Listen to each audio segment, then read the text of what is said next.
Hey guys, tonight we're slipping into a world of heavy velvet curtains, smoky hearths, and the ever-present stink of candle wax and ambition. You're not a peasant huddling under a leaking thatch roof tonight. Oh no, you're rich. Like land owning, tapestry hanging, banquet throwing, too many rings on your fingers kind of rich. Nobility, baby. Congratulations. But here's the bad news. You probably won't survive this, because being rich in the medieval era wasn't the dream you think it is. Sure, you've got land and titles, servants and silks. But you've also got gout, spies, relentless duties, and a castle full of people who know where you sleep. There's no such thing as retirement. Privacy, or peace, not for someone like you, so, before you get comfortable, take a moment to like the video and subscribe, but only if you genuinely enjoy what I do here. And while you're at it, let me know where you're tuning in from and what time it is for you. I always love seeing where you all are drifting off to sleep.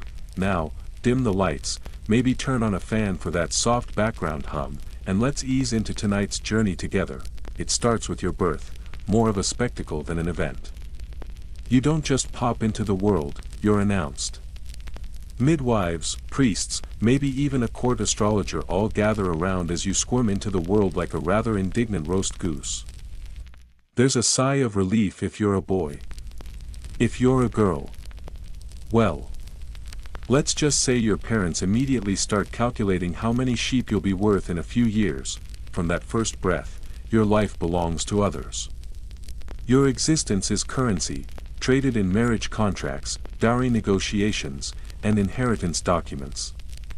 You, tiny noble person, are a future alliance, a title insurance policy, and possibly a lawsuit waiting to happen. As you grow up in your family's manor or castle, everything around you screams wealth, stone walls, high ceilings, colorful banners. But this is no cozy mansion. The cold seeps in like a ghost. The rooms are drafty. The tapestries on the walls are there less for show and more because otherwise, you'd freeze. Every fire you sit beside spits smoke into your lungs, and every grand room echoes so loudly that a whispered secret turns into tomorrow's scandal. Your clothes are fine, of course. Scratchy wool cloaks. Heavy brocade tunics. Fur linings that smell faintly of whatever unfortunate animal gave its life last winter. But forget comfort. You're being dressed to signal wealth, not to feel good. Want to run around like a peasant child in a potato sack? Too bad. You're a walking family crest now, and yet, somehow, despite all the riches and rank, you don't control much at all.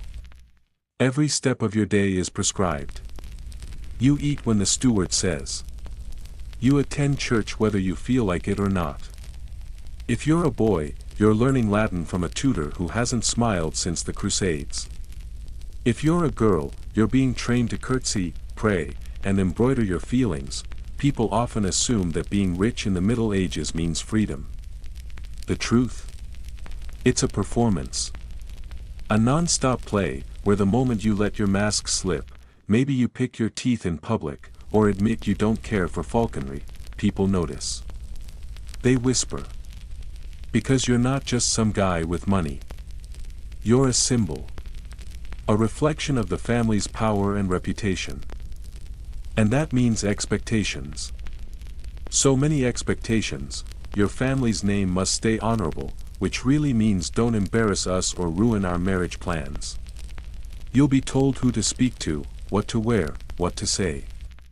It's like living inside a very cold, very smelly, 24/7 royal wedding, except no one is having fun and everyone wants to know whether your chamber pot was cleaned this morning. Even your food becomes a kind of performance.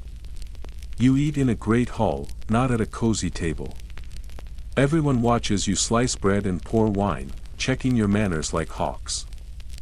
One wrong move and people will titter behind goblets. Did you see how Lord Edward ate his goose leg with his hands? Of course, you do have servants. Dozens, if not hundreds. Cooks, maids, stable boys, falconers, wet nurses, jesters, scribes, and, if you're truly fancy, a guy whose entire job is making sure your fireplace doesn't smoke too much. That sounds amazing, right? Except it also means you're never alone. There is always someone nearby. Dressing you. Watching you eat. Waiting for you to fall asleep. Privacy doesn't exist. Doors don't lock. Even your bed has an audience. If you're married, there might have been actual witnesses to your wedding night. Some noble houses even made it tradition to have servants tuck you both in like some weird honeymoon playdate. Let's not forget hygiene, which was bad across the board, but weirdly worse for the rich. Your fancy stone manor trap smells like a sponge. The bath, when you have one, is shared water, and it takes so long to heat that by the time it's ready, it's a lukewarm stew of lavender and other people. And you don't bathe often, not because you're lazy, but because people genuinely believe too much washing could let bad humors in through the pores. Historians still argue whether medieval people were dirtier than we assume, or whether the rich actually thought perfume counted as a full-body cleanse. Either way, your room smells like a combination of tallow, feet, and herbs, and your hair is held together with some unholy mixture of beeswax and rosewater. You're technically clean. If you squint, you might think at least you have money to spend. Not really. Your wealth is mostly tied up in land, titles, and elaborate clothing you didn't ask for. If you need coins, you have to send a servant to the steward, who has to check the ledgers and maybe get approval from your uncle, who lives in another county and hates you. Oh, and don't forget taxes. You collect them from your peasants, sure. But the king collects them from you. And the church. And the local bishop who insists you owe him a donation for roof repairs. Your wealth is a constant tide, coming in, flowing out, often vanishing into mysterious feast budgets and cathedral fundraisers. And let's be real, everyone hates you a little. The peasants resent your taxes. Other nobles are your land and children. The church thinks you're probably sinning, even when you're not. Your servants bow and smile, but they gossip the moment your back is turned. Paranoia becomes your constant companion. There's this illusion that if you're rich, you're safe. But in medieval times, wealth paints a target on your back. You're worth killing. Marrying, robbing, or accusing of heresy. You live in a castle not for comfort, but because people might try to siege your house. That's not luxury. That's low-key warfare. Even entertainment is dangerous. You go hawking. You might fall off your horse. You host a banquet. Maybe someone poisons the soup. You want to joust for fun. You could die from a splinter to the eye. It happened. Multiple times, and yet, you smile. You laugh. You wear the heavy chain of office and pretend that yes, you do enjoy listening to your cousin recite 10 minutes of rhyming French about Saint Sebastian's elbow. You nod politely at dull visitors and pretend your head isn't throbbing from the incense, the wool. The obligation, it's all about appearances. And appearances never sleep, you're not allowed to just be. You can't get sick without people worrying about succession. You can't express sadness without a priest offering to exorcise your humors. You can't leave your estate without a dozen retainers, banners, and a scribe to record the whole thing. You're trapped inside your own life, and this is only the beginning, because as you age, things get more complicated. Your body starts betraying you, gout, bad teeth, fading eyesight. There's no relaxing by the fire with a warm drink. You're still expected to hold court, balance finances, resolve disputes, and attend mass twice a day. Nobility doesn't retire. You just get slower, more brittle, and eventually replaceable. And the younger nobles? They're already circling, so here you are, lying in a bed that costs more than a peasant earns in a lifetime, under covers stuffed with goose feathers and scented with herbs, and all you want is to breathe without worrying who's listening, because wealth is a wonderful thing to imagine. But in medieval times, it was often just a beautiful prison, with better drapes, you wake up before the sun, not because you're a morning person. Not because you've got somewhere exciting to be. But because you don't really get a choice. The servants start stirring long before dawn, clanking buckets, stoking hearths, whispering too loudly just outside your chamber. Eventually, someone knocks, very softly, of course, and then slips into the room, careful not to meet your eyes until your chamberlain has given them a nod. They pull back your bed curtains. They help you sit up.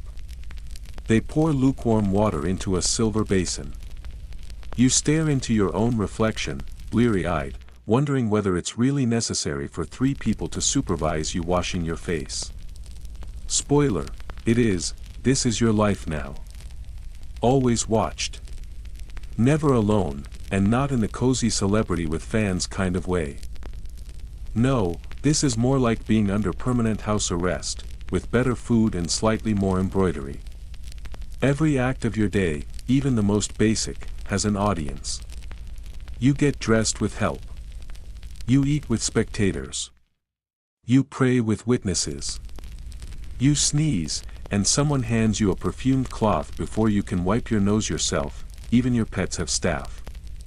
Your hunting dogs are better fed than some villagers. And your falcon?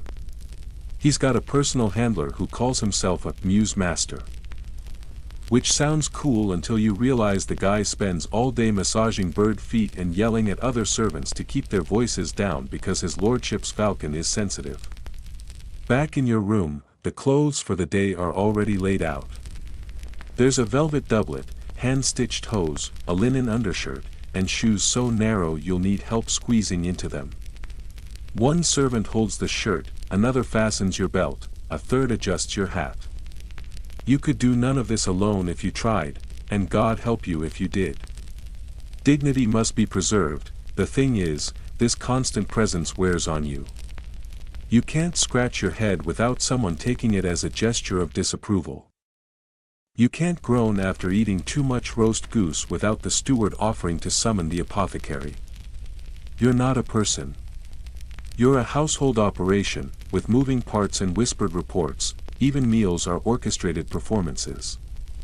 Breakfast is light, bread, soft cheese, maybe an egg if the cook is feeling generous. But you still sit at a long table while others stand and serve. They're trained to anticipate your every need, which sounds delightful until you realize it means no privacy whatsoever. You can't just grab a bite and read the medieval equivalent of the newspaper. You have to perform eating, small bites, careful swallows, nodding appreciatively at the right moments. If you're a lady of the manor, the whole process is even worse. You're expected to sit straight, smile softly, and not chew too loudly. Someone is probably composing a song about your elbows right now, and speaking of ladies, if you're female and wealthy, congratulations. Your entire existence is now under the microscope of decorum. There are rules for how to laugh. Rules for how to enter a room. Rules for how long your sleeves should be depending on the season, your marital status, and whether the moon is in Scorpio.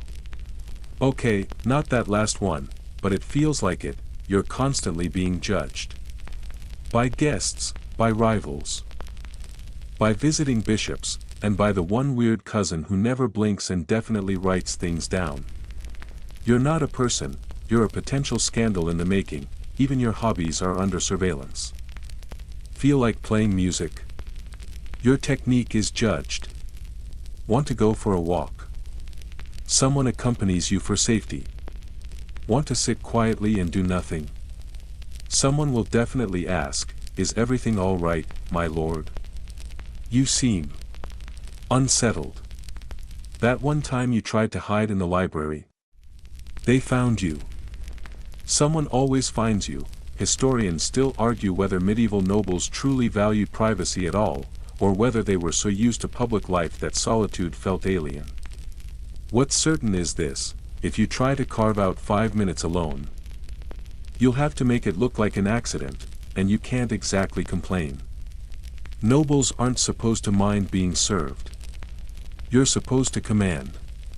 To direct. To lead your household like a benevolent but overworked demigod. The idea that you'd want alone time is almost offensive. There's a servant for everything, by the way. Someone trims your candles. Someone brushes your cloaks. Someone is literally in charge of keeping track of your spoons. One time, you misplaced a fork and 3 people were sent to search the kitchens like it was a royal relic. They found it under a cushion. No one spoke of it again. Your chamberlain is your shadow. He knows your schedule down to the quarter hour. When you're supposed to walk in the garden. When you're expected to appear at chapel. When the local abbot is coming by to ask for more funds for the poor, which, let's be honest, is code for more stained glass in the monastery's new library tower. Even relaxing isn't really relaxing. If you lie in bed past sunrise, someone will ask if you're ill. If you yawn during a meeting, the steward will offer to fetch a doctor. You can't even sulk properly. Your moods ripple outward through your household, like someone dropped a rock into the soup. Your household isn't small, either. A decent-sized estate might have over 100 people working in and around it. And they all rely on you, your reputation, your favor, your gold. So they watch you.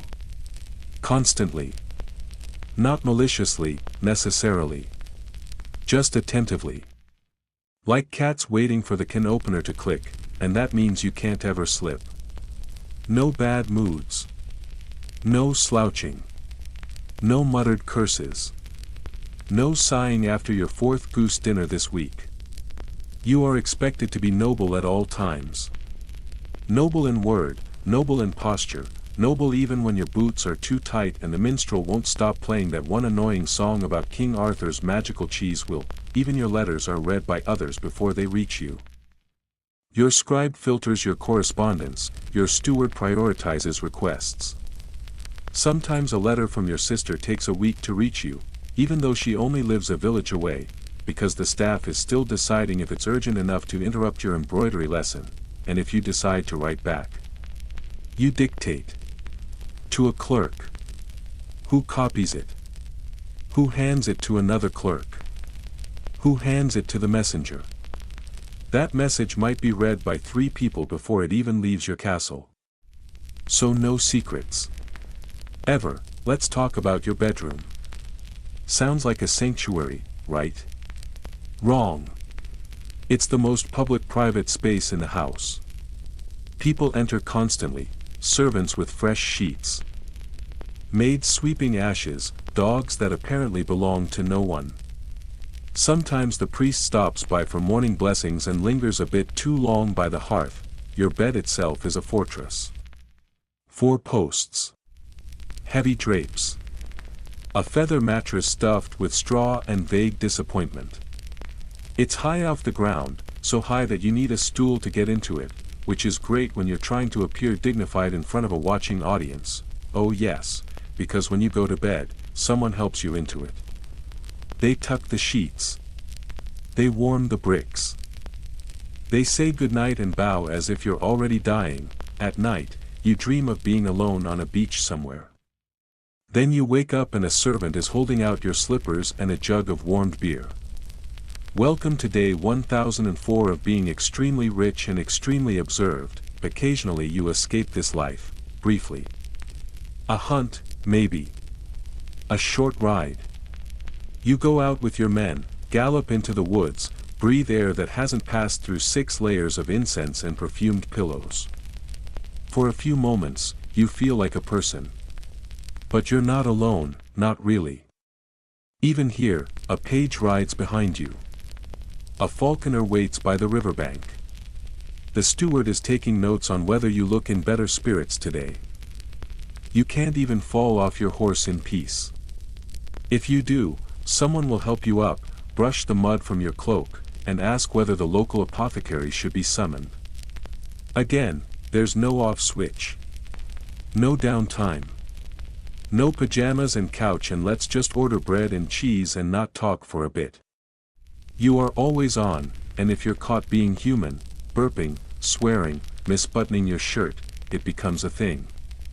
Servants whisper. Gossip spreads. Did you hear? The lady snapped at her maid. She must be ill. Or cursed. Or pregnant. Or all three. No matter how big your castle is, you live in a fishbowl. With curtains. Heavy, velvet curtains embroidered with your family crest and at least one saint holding something weird. So you smile. You nod. You let the falconer drone on about wingspans. You pretend to care deeply about the bishop's new hymn schedule. And you remember to laugh, softly, gracefully, when the jester falls down the stairs. Again, it's exhausting. It's isolating. It's utterly luxurious and yet completely suffocating, and tomorrow? You'll do it all again. Let's be honest, you thought being rich would at least come with the luxury of being clean. Or at the very least, less visibly filthy than the peasants mucking out pigsties with their bare hands. But here's the sad truth, the richer you are in medieval times, the more conspicuously disgusting your everyday life becomes. You live in a manor or castle built from stone, not wood, not clay. Cold, beautiful, drafty, damp stone. And while it looks impressive from the outside, it's essentially a glorified, echoey cave. A luxurious echoey cave filled with fireplaces that belch smoke, wall hangings that trap dust, and floors that collect everything from straw to mystery puddles. Oh, and there's no plumbing. Surprise, you've got chamber pots in every room, which sounds practical until you remember that they don't clean themselves. You relieve yourself in a ceramic bowl or a wooden box and then, if you're lucky, someone else dumps it out the window. If you're unlucky, well, the wind direction is about to become very relevant. Now, let's talk about your bathroom. Except you don't really have one. What you have is a wooden tub in front of the hearth, a couple of servants lugging buckets of water up several flights of stairs, and a complete lack of privacy. You bathe maybe once a month, if you're feeling fancy. And that water? It's reused.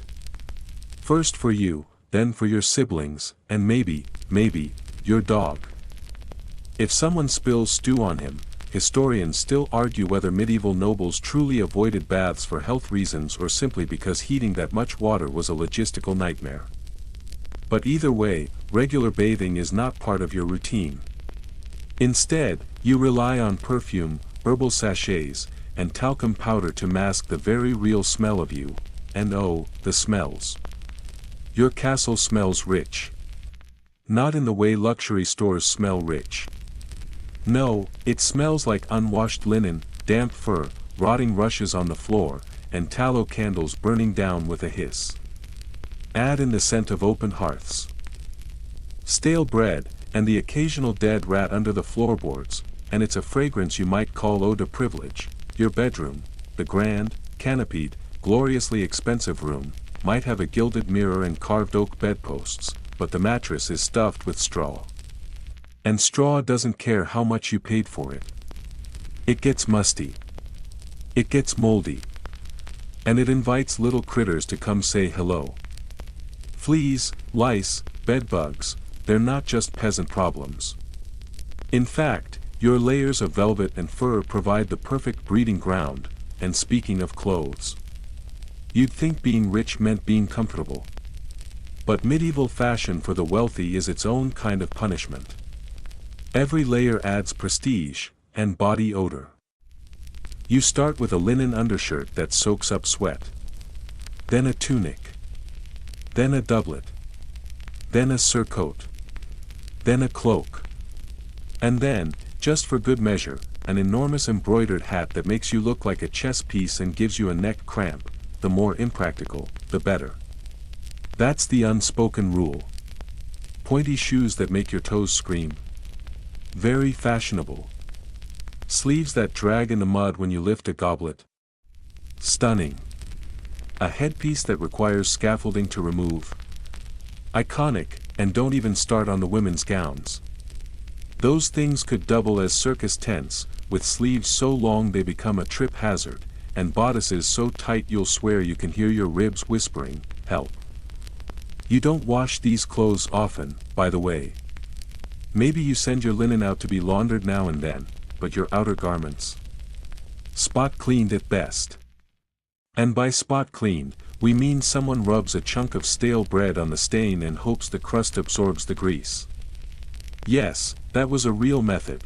There's this one fringe tidbit you pick up from your laundress. She swears by using urine to bleach out stubborn stains. Human urine. Kept in a bucket. In the sun. It's called lant. She offers to do your shirts in it. You politely decline and then make a note never to sniff your collars again, and yet, despite all this, you are expected to look immaculate. No sweat marks. No saggy hose. No crooked buttons. Because being clean isn't about hygiene, it's about image. If you look refined, no one questions how long it's been since you changed your socks. Which, in your case, might be never. At least peasants can get dirty and move on. But you're in a constant battle to appear polished in a world that is actively crumbling beneath your boots. And your boots, by the way, are stuffed with wool to keep your toes from freezing off in the winter. They still smell like damp sheep. Let's move from garments to grooming. You have a comb carved from bone. You have a servant whose job is to oil your beard or pluck stray hairs from your brow. If you're especially trendy, you might even bleach your hair with a mixture of ashes and lye. A little skin irritation is the price of glamour. Your teeth, though, those are another story. No toothbrushes. No toothpaste. If you're lucky, you get a chew stick, maybe a mint leaf, and a prayer. You try not to smile too wide. Everyone's teeth are bad. Yours are just expensively bad. You keep a basin by the window to rinse your mouth, but the water often comes from the same well as your servant's laundry. One winter, you swore you saw something move in it. But it was either that or smell like pickled onions until spring. And speaking of water, it's not always safe. Wealthy as you are, your castle doesn't have running water. You store rainwater in barrels. You hope the stream nearby isn't tainted by upstream tanners dumping their leftover animal bits. You try to drink ale or wine instead. It's safer. Except now you're mildly dehydrated all the time and constantly tipsy before lunch, but you're rich. You throw parties. And nothing says prestige like a hall filled with smoke, laughter, and 80 guests pretending they didn't just wipe their hands on the drapes. You eat from silver platters, drink from pewter goblets, and sit on long benches covered in what might be squirrel fur. Your guests toss bones onto the floor. Dogs scurry beneath tables. People spit. You try not to notice when your cousin wipes his nose on the tablecloth. And after the feast, the cleanup is someone else's job.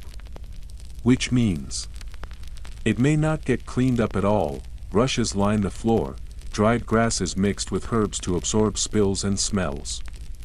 They're not replaced daily. Sometimes not even monthly. So you're basically walking on a medieval compost pile. Rich person style, even your meals are a strange combination of opulence and horror. You have access to spices from the east. Sugar from traders, fine white bread. But food safety? That's a modern invention. Meat might be undercooked. Fish might be questionable. Your cook might use stale breadcrumbs to stretch a dish that already smells like wet dog, and yet you eat with a smile, because to be rich is to perform enjoyment. You say, "Ah, this carp jelly is divine," when really it looks, and tastes, like someone dropped a fish into a bowl of glue and hoped for the best. Sometimes you eat things just because you can. Swan, peacock, porpoise. All show, no flavor. You don't even get the good parts. They roast the feathers separately and reattach them so the bird looks alive when served. And you sit there, chewing something that tastes like a damp napkin, nodding thoughtfully as everyone pretends it's a delicacy. To cap off the meal, you might get a subtlety, an edible sculpture made from marzipan or molded sugar, designed to impress. One time, your cook made an entire castle out of jelly. It collapsed halfway through the banquet and took down 3 pewter mugs and your uncle's dignity with it. You still consider that a highlight, but as you sit in your gilded chair, belly full of dubious venison and headache forming from too much spice wine, you can't help but feel gross. Not just physically. Existentially. Like you're a very fancy animal in a very well-decorated pen, there's nowhere in your home where the smell of humanity doesn't follow. The grand halls, the solar, even the chapel, they all carry the same blend of wood smoke, tallow, dust, and unwashed bodies. You burn incense. You air out the windows. But still it lingers. A constant reminder that wealth in the Middle Ages is never sterile. It's funky, and in the winter. Oh, it gets worse, the fires help, sure. But castles weren't insulated. Stone walls hold the cold like secrets. Your breath fogs indoors. Your ink freezes in the inkwell. You wake up with frost on your pillow and wonder, not for the first time, if a peasant's haystack might actually be warmer. So you pile on the layers. Furs, cloaks, wool stockings. You become a walking fabric sculpture. And you try not to think about the fleas. In short, yes, you're rich. But you are never clean. Not by modern standards. You are fragrant, itchy, and dressed in layers of dirt and prestige, and you can't escape it. Not with all the servants in the world. Not with all the perfumes in your gilded cabinet. Because this isn't a time when wealth buys comfort, it just buys the illusion of it. Being rich should at least mean you look fabulous, right? Well. Sort of, you certainly look impressive. You wear layers of thick, elaborately tailored garments dyed in colors most peasants have never seen outside of stained glass windows. Your outfits glitter with embroidery and beads, your belt buckle is silver, your hat is imported, and your sleeves, oh, your sleeves, trail behind you like you're a mobile curtain display. It's theatrical. It's majestic.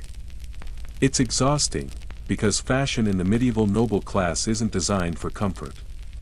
It's designed to scream I am rich, powerful, and completely impractical. The more cumbersome your outfit, the higher your rank. Want to show off how elite you are? Try wearing shoes so long and pointy that they have to be tied to your knees so you don't trip over them. Yes, that was a thing, they're called polanes, and the longer the toe, the fancier you're considered. Some nobles have polanes so exaggerated they can't walk upstairs without assistance. It's fashion, darling. If you're not risking injury, you're simply not dressing hard enough. Let's break down a standard noble outfit. First, the linen undershirt. It's soft at first, if you're lucky, but after 5 washes in lye soap and hard water, it feels like sleeping in crumpled parchment. Then comes the padded tunic or kirtle, which is heavy and itchy, especially around the armpits. Then the outer layer, a brightly dyed robe or houppelande, lined with fur and trimmed with fabric so heavy that if it catches in a breeze, you might take flight. For ladies, it's even more theatrical. Gowns are fitted tight to the torso with elaborate lacing that requires a team of handmaidens and a crowbar to get right. You're squeezed in so firmly that sitting becomes a strategy game. Do you perch? Recline? Hover?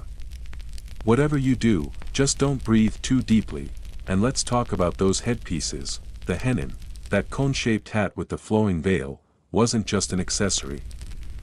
It was a commitment. Some were so tall they scraped doorways. Some were wired with actual metal to keep their shape. It's essentially walking around with a fishing pole attached to your forehead. Feminine? Sure. Practical? Not even a little, and yet, you wear it. Because appearances matter more than sense, even your facial hair has rules. If you're a man, your beard is a carefully cultivated symbol. Too long, and you look like a hermit. Too short, and you look like a French courtier, which is apparently its own kind of insult. Trimming is done by your barber, who also doubles as your surgeon, which is comforting. Your hair must be oiled. Your nails trimmed. Your breath, well, no one's quite cracked that one yet. You chew cloves or mint, but that roasted eel you had for breakfast is still making its presence known. One quirky practice among the upper class is tooth blackening. That's right, some nobles stain their teeth on purpose to imitate the look of Eastern aristocrats or to signal that they've been eating expensive sugar. It's a flex. A weird, sticky dental flex. You might also wear makeup. Yes, even the men. A pale face shows that you don't work outdoors. Rosy cheeks show you're full of life, or full of wine. Either way, it's flattering. Powdered lead is the go-to ingredient for skin lightening, which is ironic, because lead is also a go-to ingredient for dying slowly of organ failure.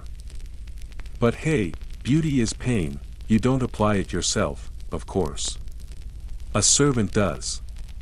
Carefully. With a small bone spoon and a rag. You stare into a dim, warped mirror and try not to sneeze as the powder settles into your lashes. Someone compliments your moon-like pallor. You try to smile, but your face is a bit numb. Clothes also carry meaning. Wearing a particular shade, like royal purple or deep crimson, sends a message. So does gold thread, ermine fur, or that bizarre hat that makes you look like a beefy wizard. These aren't just garments. They're medieval PowerPoint slides. And yet, despite all the showmanship, none of it is comfortable. Your hose, the tight-fitting leg coverings that are part stockings, part trousers, are made of wool. Itchy, hand-stitched wool. They droop at the knees if you've worn them too long. They're attached to your tunic with little strings, and if one pops loose during a banquet, well, let's just say you're not standing up until the music ends, and it's hot. You're dressed like a Renaissance couch, even in summer. You sweat under all that fabric, but you can't undress in public. That would be vulgar. So you suffer quietly, praying that someone opens a window and that the breeze doesn't bring in more of those cursed gnats. Of course, there's no such thing as weather-appropriate attire. Winter. Add more layers. Summer. Just sweat through it. You can't not wear your status, even if it makes you smell like a cheese seller by mid-afternoon. Shoes? Mostly decorative. They're made of leather that's so thin it might as well be paper. They don't protect your feet. They showcase them. Which is deeply ironic considering how few nobles actually walk anywhere themselves. Now and then, you get a new outfit made. It's a process. Your tailor visits, takes your measurements, offers you fabric samples, and then disappears for a month to sew by candlelight while muttering curses about your shoulder width. When the garment arrives, it fits almost perfectly, except for that one spot under the arm where it bunches oddly. You don't complain. Fashion hurts. One scholar once described medieval aristocratic fashion as a performance of excess over reason. And frankly, that still might be the nicest way to say you look ridiculous. And yet you persist. Because fashion isn't optional. It's how you survive the social game. It's how you show allegiance, wealth, piety, and availability. Wearing black means mourning. Wearing blue might signal loyalty. Wearing green. That's gossip-worthy. It's the color of young lovers. One wrong outfit and suddenly everyone's whispering that you've taken a new mistress or are secretly planning to betray the king. Fashion faux pas aren't just embarrassing. They can be dangerous. There's one infamous case, historians still argue the details, where a nobleman wore a tunic that was too short to court. The king took offense. Was it the knees? Was it the bold choice of yellow silk? No one knows. But within a week, the man was fined, shunned, and politely invited to retire from public life. For a tunic, accessories are another minefield. Rings are fine, but not too many. Chains are good, especially gold ones heavy enough to give you neck pain, but wear one too long and people think you're trying too hard. Carrying a dagger. Perfectly acceptable. Carrying two. Suspicious. Carrying none. Naive. You own gloves, fans, handkerchiefs, and a tiny purse that holds a single coin and a bit of powdered rose petals. Do you ever use these things? Rarely. But they're essential for completing your look. The appearance of readiness is more important than the reality of utility, even your scent is curated. You keep jars of dried herbs in your chamber, lavender, rosemary, mint. You dab rose oil on your wrists. You carry a pomander, a little perfumed ball on a chain, to hold near your nose when the streets start to smell like boiled cabbage and regret. Of course, all these things are expensive. Your wardrobe eats up a staggering portion of your estate's income. And every season brings new trends. One year, everyone's wearing sleeves you could camp in. The next, it's fur collars tall enough to hide behind. If you show up wearing last year's fashion, you might as well wear a burlap sack. Fashion advisors travel from city to city, whispering secrets about Parisian cuffs or Milanese dyes. You pay them well, hoping they'll help you stay ahead. But half the time they're just making it up. One guy swore by crimson-dyed goat leather, turns out it was just painted parchment. You wore it. Still, you dress up. Every day. For guests. For portraits. For dinners. For no reason at all. Because you have to. You're not allowed to be plain, not for a second. Nobility isn't a job, it's a costume you never take off, and at night, when you peel off the final layer, when the servant brushes lint from your shoulders and lifts the heavy cloak from your aching back, you let out a sigh. Not because you're tired of dressing up, though you are, but because you know that tomorrow, you'll have to start all over again, because in the medieval world, wealth isn't about ease. It's about effort. Constant, calculated, corset tightening, silk chafing effort, and looking good? That's just the beginning. You'd think being rich in medieval times means having more control over your life. After all, you own land, command armies, and make decisions that affect entire villages. But the deeper truth is this: your days are not your own. From dawn until long after sunset, your life is a relentless carousel of rituals, duties, and obligations, most of which you never asked for, and it starts with your calendar. You don't have Google Calendar. You have a steward who reads from a scroll, each line marked with feast days, royal summonses, legal obligations, and the names of squires who need approval to wed. You hear him list events for the week: market court in Lynchmere, harvest blessing at the priory, Sir Reynolds' heresy hearing, and you try not to let your eyes glaze over. Today alone includes mass, an audience with your tenants, a meeting with your bailiff, and a long dinner with a neighboring noble family whose patriarch once accused your cousin of sheep theft. You cannot skip any of it. You're a noble. You must be seen. First, Massachusetts, attending church isn't optional. It's expected. Not just on Sundays, every day, if you want to maintain the illusion of piety. The chapel is cold, the incense is thick, and the priest drones in Latin while you fight to stay awake. Kneel. Stand. Sit. Cross yourself. Repeat. You try not to fidget, but your tunic bunches under your belt and your boots are pinching again. At one point, you sneeze too loudly, and the priest pauses for a beat. Later, someone will say they thought it sounded like a demon escaping. Mass ends. You bow to the altar. The priest mumbles something about indulgences. You nod as if you understood any of it. Your valet is already waiting at the door. Next, the tenants. You sit in your great hall, massive, drafty, with echoes that make everything sound a little more dramatic than necessary. Your steward reads petitions. An old woman needs help fixing her roof. A farmer claims his neighbor's pigs trampled his barley.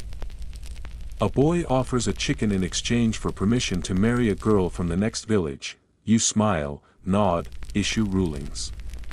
You pretend to be wise. This is what's expected of you, Lord as judge, Lord as benevolent father figure.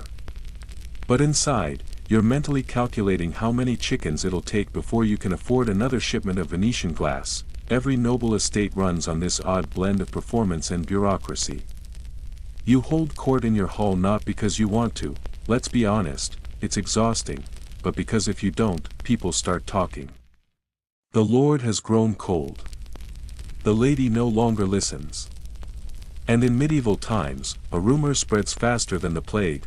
One fringe tidbit: some lords use trained parrots to sit in on these courtly audiences.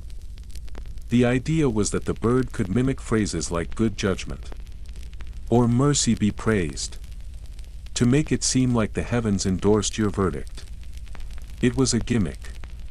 But honestly, you're not above considering it. After court, you finally sneak away for lunch. Well, sort of. You eat in the solar with select guests. Bread. Cold meats. Maybe a bit of cheese. Everything has to be served in order. Someone blesses the food. Someone reads a passage from the Psalter. You chew carefully, speak only when spoken to, and try to ignore the fact that the pigeon pie has a suspiciously crunchy bit. No sooner do you finish than you're summoned for estate business. Always estate business. There's a delivery of grain from the southern fields.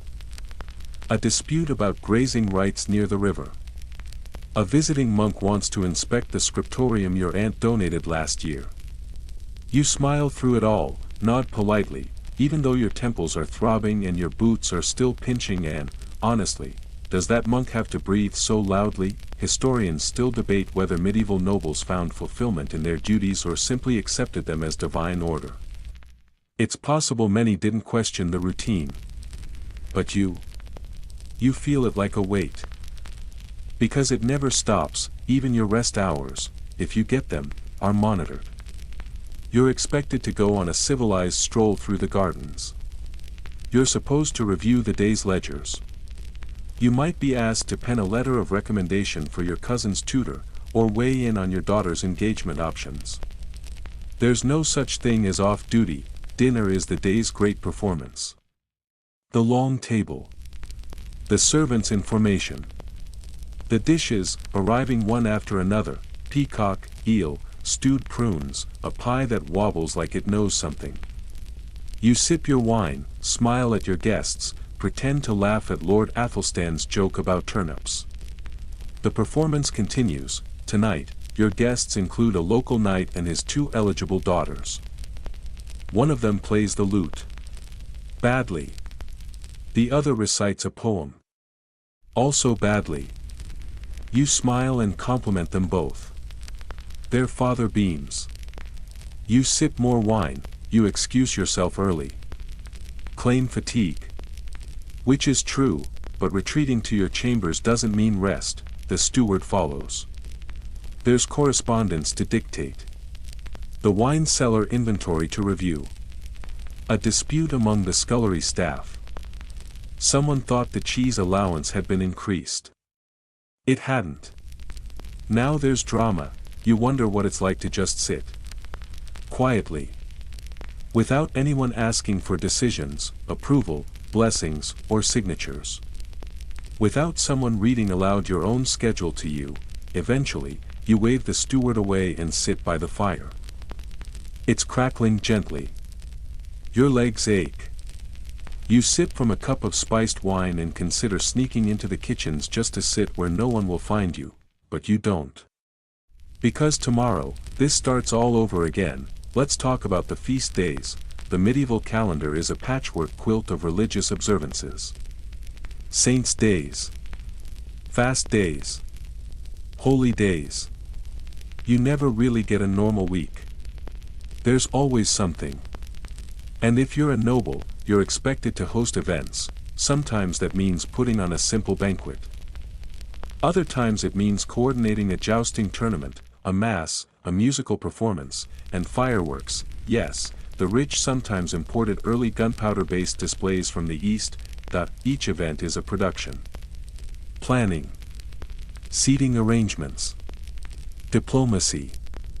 If you sit the bishop too close to the boisterous Flemish trader, it might end in theological shouting and spilled gravy. The worst part? You have to enjoy it. Or at least look like you do. You smile until your cheeks hurt. You clap at the minstrels. You compliment the roast. You endure your cousin's 3-hour poem about a mystical bore who preaches about abstinence, and no matter how tired you are, no matter how much your head pounds from the noise and incense and candle smoke, you cannot leave early. Nobility is endurance, and all the while, the rest of your duties pile up.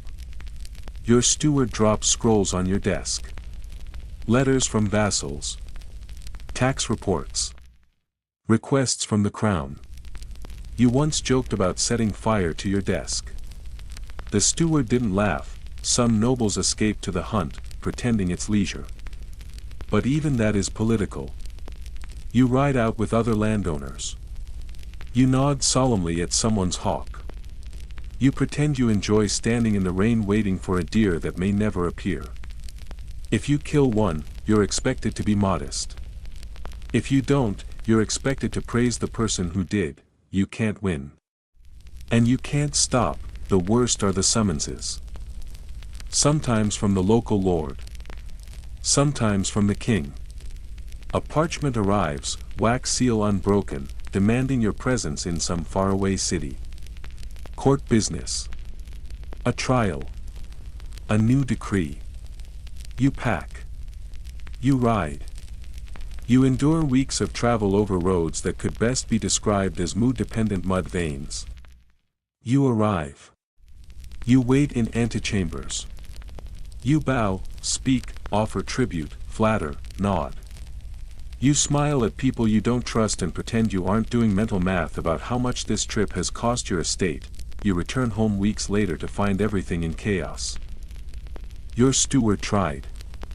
But there's only so much a man with a limp and an ink-stained nose can do. The stable's infested with something. The harvest is late. Your youngest son has decided he wants to become a monk. Your eldest daughter has written another poem. You sigh. Roll up your sleeves. Dive back in, because this is the cost of being rich in medieval times. It isn't laziness. It's labor. Performed, rehearsed, eternal labor. Even bedtime has expectations. You can't just collapse into bed. You must be helped out of your clothes. You must kneel in prayer. You must accept your apothecary's suggestion of valerian root tea.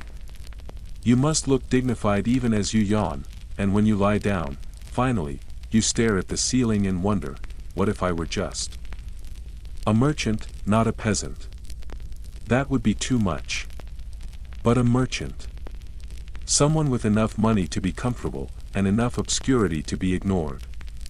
Someone who could walk the streets in a plain cloak and not be recognized. Someone who could say no without triggering diplomatic consequences, but you're not a merchant. You're a noble, you are required, you are not allowed to rest fully. Or feel fully. Or stop fully, and somewhere, deep in the castle, someone is preparing tomorrow's schedule, and you already know you won't like it. You don't sleep in, not because you're disciplined, but because someone knocks on your chamber door as the sky begins to blush gray. The fire has gone out. The room is cold enough that your breath clouds. But there's no room to dawdle. A servant enters with a candle stub, a basin of warmish water, and the day's first offering, a reminder of your obligations. Today is estate inspection day. Again, it doesn't matter that you inspected it last week. Or that you already know the fields are soggy, the sheep are confused, and the miller's wife still refuses to speak above a whisper because she believes voices attract demons. The ritual matters. You must walk the land. Must be seen. Must inquire how the barley is faring. How the walls are holding, whether the gamekeepers have seen any wolves. You dress slowly. Your boots are stiff from yesterday's frost. Your belt is too tight. Someone forgot to warm the cloak. You try to smile at the boy lacing your tunic, but your jaw is already clenched with the weight of another day of pretending to care deeply about things you can't fix. A quick bite of crusty bread and wine, that's breakfast. Your steward joins you as you walk toward the stables, droning about the roof repairs and the tax reports. You're barely listening. You're trying to remember the name of the new reeve. Something with a G. Gerard? Giles? Something very earnest. You mount your horse. The saddle creaks. The men are already assembled, waiting for you to begin the tour like it's a royal progress and not just a muddy trudge through your own overworked land, and so begins the cycle of nodding and half-smiling and saying things like, yes, the hedgerows look well this season, and make sure the boundary stones stay visible after the rain. You feel like a wax figure made to nod. Let's pause for a moment and look around. The estate is large. Hundreds of acres. Forests, streams, fields, manors, outbuildings. You own all of it. On parchment, at least. And technically you also own the labor of those who work it, the villains, the serfs, the cotters. But land is never as passive an asset as people assume. Owning land means managing land. Constantly, this field is too wet. That one too dry. That bridge needs stones replaced. That thatcher has patched the same roof 3 times and still insists he deserves a bonus. A fox got into the henhouse last week. The new piglets are weak, even trees are political. If someone cuts one down without permission, even for firewood, it's an offense. You're required to find them or risk looking weak. But finding them means they can't buy bread. So they steal more firewood. It's a loop. Historians still argue whether the feudal system functioned smoothly or merely limped along. Sustained by fear, ritual, and mutual exhaustion. Living in it, you suspect the latter. Midway through the inspection, it starts raining. Of course it does. Your cloak helps, but only just. Your gloves are soaked. Your hood sags. A drop slides down your back like an insult. You visit the new granary, which still smells of fresh wood and hopeful lies. The overseer explains how they'll store barley more efficiently this season. You nod and say, let's hope the rats agree. No one laughs. Next stop, the mill. It's half broken. The wheel jammed last week. A boy nearly lost a finger. The miller says he needs new stone from the North Quarry. You pretend to consider it. But you already know the crown has raised transport levies again. Every stone will cost double. You say you'll look into it. That's noble speak, for I'll forget as soon as I sit down. By afternoon, you're back at the castle. Your boots are thick with mud. Your tunic smells of horse and damp wool. A servant peels off your layers like a fruit being slowly unwrapped. You sit by the hearth. You're hungry. Exhausted. You think you might scream if someone mentions grain again, and then the steward reappears. There's a message from the bishop, he says. Of course there is. You haven't even finished your barley soup when the parchment is unrolled in front of you. It's an invitation, no, a summons, to attend the blessing of the abbey's new reliquary. The bishop eagerly anticipates your presence. The event is 3 days' ride away. You glance at the fire. Briefly consider tossing the scroll into it, but you won't. You'll go. Because refusing is dangerous. It sends a message. Not attending religious functions suggests arrogance. Or heresy. Or both, and besides, the bishop is wealthy. Very wealthy. His friendship matters, so you start planning the journey. You'll need a clean cloak. New horseshoes. Someone to smooth things over with the miller while you're gone. Someone to monitor the reeve. Someone to remind your wife to send a letter to her aunt in Bruges. This is what being rich really means, delegating everything while being accountable for everything. the worst part. You're still technically lower nobility, there are ranks above you, dukes, earls, archbishops, people who expect you to host them, feed them, honor them, and pretend they aren't wildly in debt from poor crusade investments. Your own wealth feels precarious. You have land, influence, but no direct royal favor. That's dangerous. You could rise or vanish. There's always some younger cousin trying to prove himself. Always some upstart merchant gaining favor with the court. You feel their ambition like wind at your back, cold and insistent, so you host another banquet, just a small one this time, only 20 guests. But the planning starts days ahead. You must show generosity without looking desperate. Lavishness without waste. The menu includes trout from your own river, veal, spices from the east, preserved cherries. You order musicians from the nearest town, lute players, singers, a man with a strange flute no one understands but everyone agrees sounds expensive. You must arrange seating, carefully. Lord Geoffrey next to the abbot, but not too close. Lady Agnes across from her former betrothed, but not directly opposite. Every fork must gleam. Every candle must be trimmed to exactly the same height.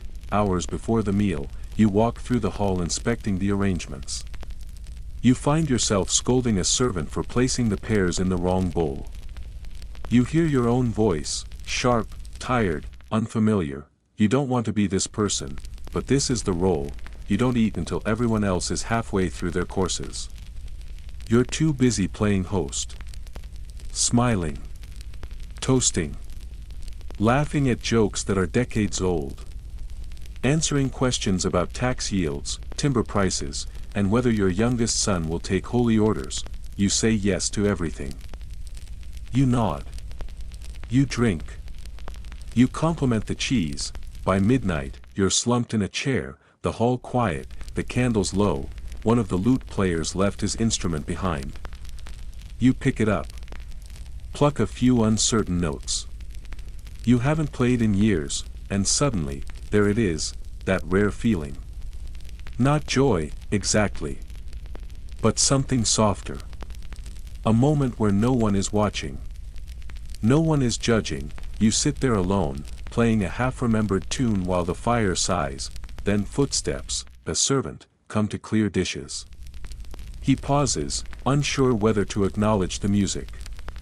You pretend not to notice him.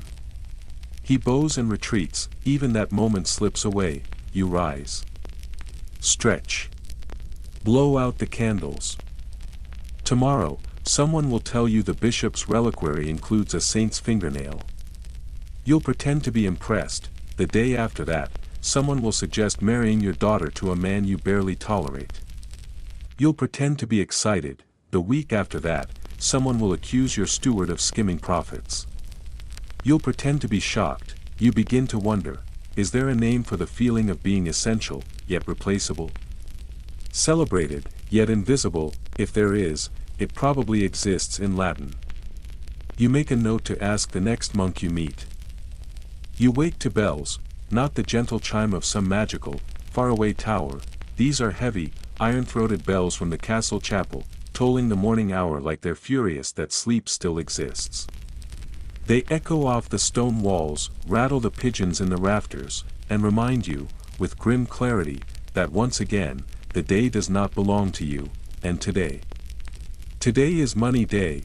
Now, you may think being rich in medieval times means you don't have to think about money. That it simply flows toward you like respectful peasants and imported wine. But here's the grim reality: the wealthier you are, the more your life is buried beneath a teetering mountain of financial anxiety, fragile favors. And the terrifying suspicion that your steward is better at math than you'll ever be. Let's begin in the solar, where you sit hunched over a wooden table as your steward unfurls the parchment accounts for the quarter.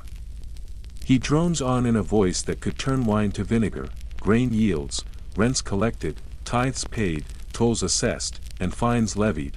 You nod as he talks, not because you understand, but because nobles are supposed to nod during these things. The reality is that your income isn't the river you hoped it would be, it's more like a leaking bucket. Everything costs something. And all your properties, your retainers, your horses, your velvet sleeves, they bleed money. You might own dozens of manors, but each one is an equation full of complications. The tenants expect a feast at harvest, the Reeves brother needs to be paid off to keep quiet about that thing with the sheep, and the mill, yes, still the mill, requires another expensive repair after someone fell into it chasing a goose. You're hemorrhaging wealth one dignified drop at a time, and your income. It's tied up in land, which means it comes in slowly, seasonally, and with the kind of inconsistency that makes budgeting a nightmare. You don't have a bank account. You have a strongbox full of coins, most of which are already promised to other people. You've lent money to that baron across the river, who promised to pay you back in August, of which year, he did not specify. You've sent dowries, paid indulgences, invested in a questionable wool merchant who swore he had connections in Flanders, and pledged gold toward a crusade that, frankly, isn't looking like it's going to happen. Oh, and let's not forget the royal taxes. The king sends collectors twice a year, and they're never subtle. They show up with guards and scrolls, citing laws you've never heard of but can't risk questioning. Pavement tax. You asked last spring, incredulous, for the upkeep of royal roads. The collector said, "We live in a swamp." Exactly. They need the funds. And that was that. Then there are the tithes. 10% of your income goes to the church, whether or not you've even seen a priest all month. They say it's for the glory of God. You suspect it's for more gold thread on the bishop's sleeves. Historians still debate whether these taxes were crippling or simply inconvenient. Some believe nobles had more agency in resisting them, others argue that resistance was mostly theatrical. You, personally, have tried theatrical resistance. The tax collectors were unimpressed, so you pay, and in return, you get status. Sort of, because let's talk about gifts. Gifts are not optional. They're currency. You give a hunting hawk to a duke's son to earn favor. You send a velvet robe to a cardinal because your cousin wants a position in Rome.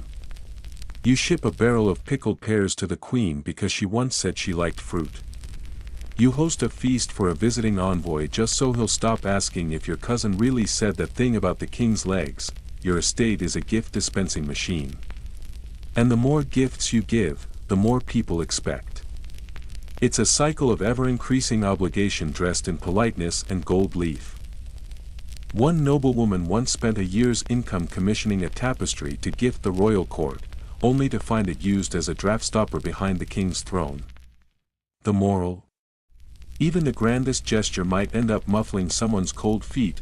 Meanwhile, back in your ledger room, your steward is still talking. He's moved on to expenses. The stables, the falconer, the keep repairs, the traveling musicians, the cook's new ladle, the cloth imported from Bruges that somehow cost triple what you expected. And the candles. Why are candles so expensive? Bees, the steward says, as if that explains everything.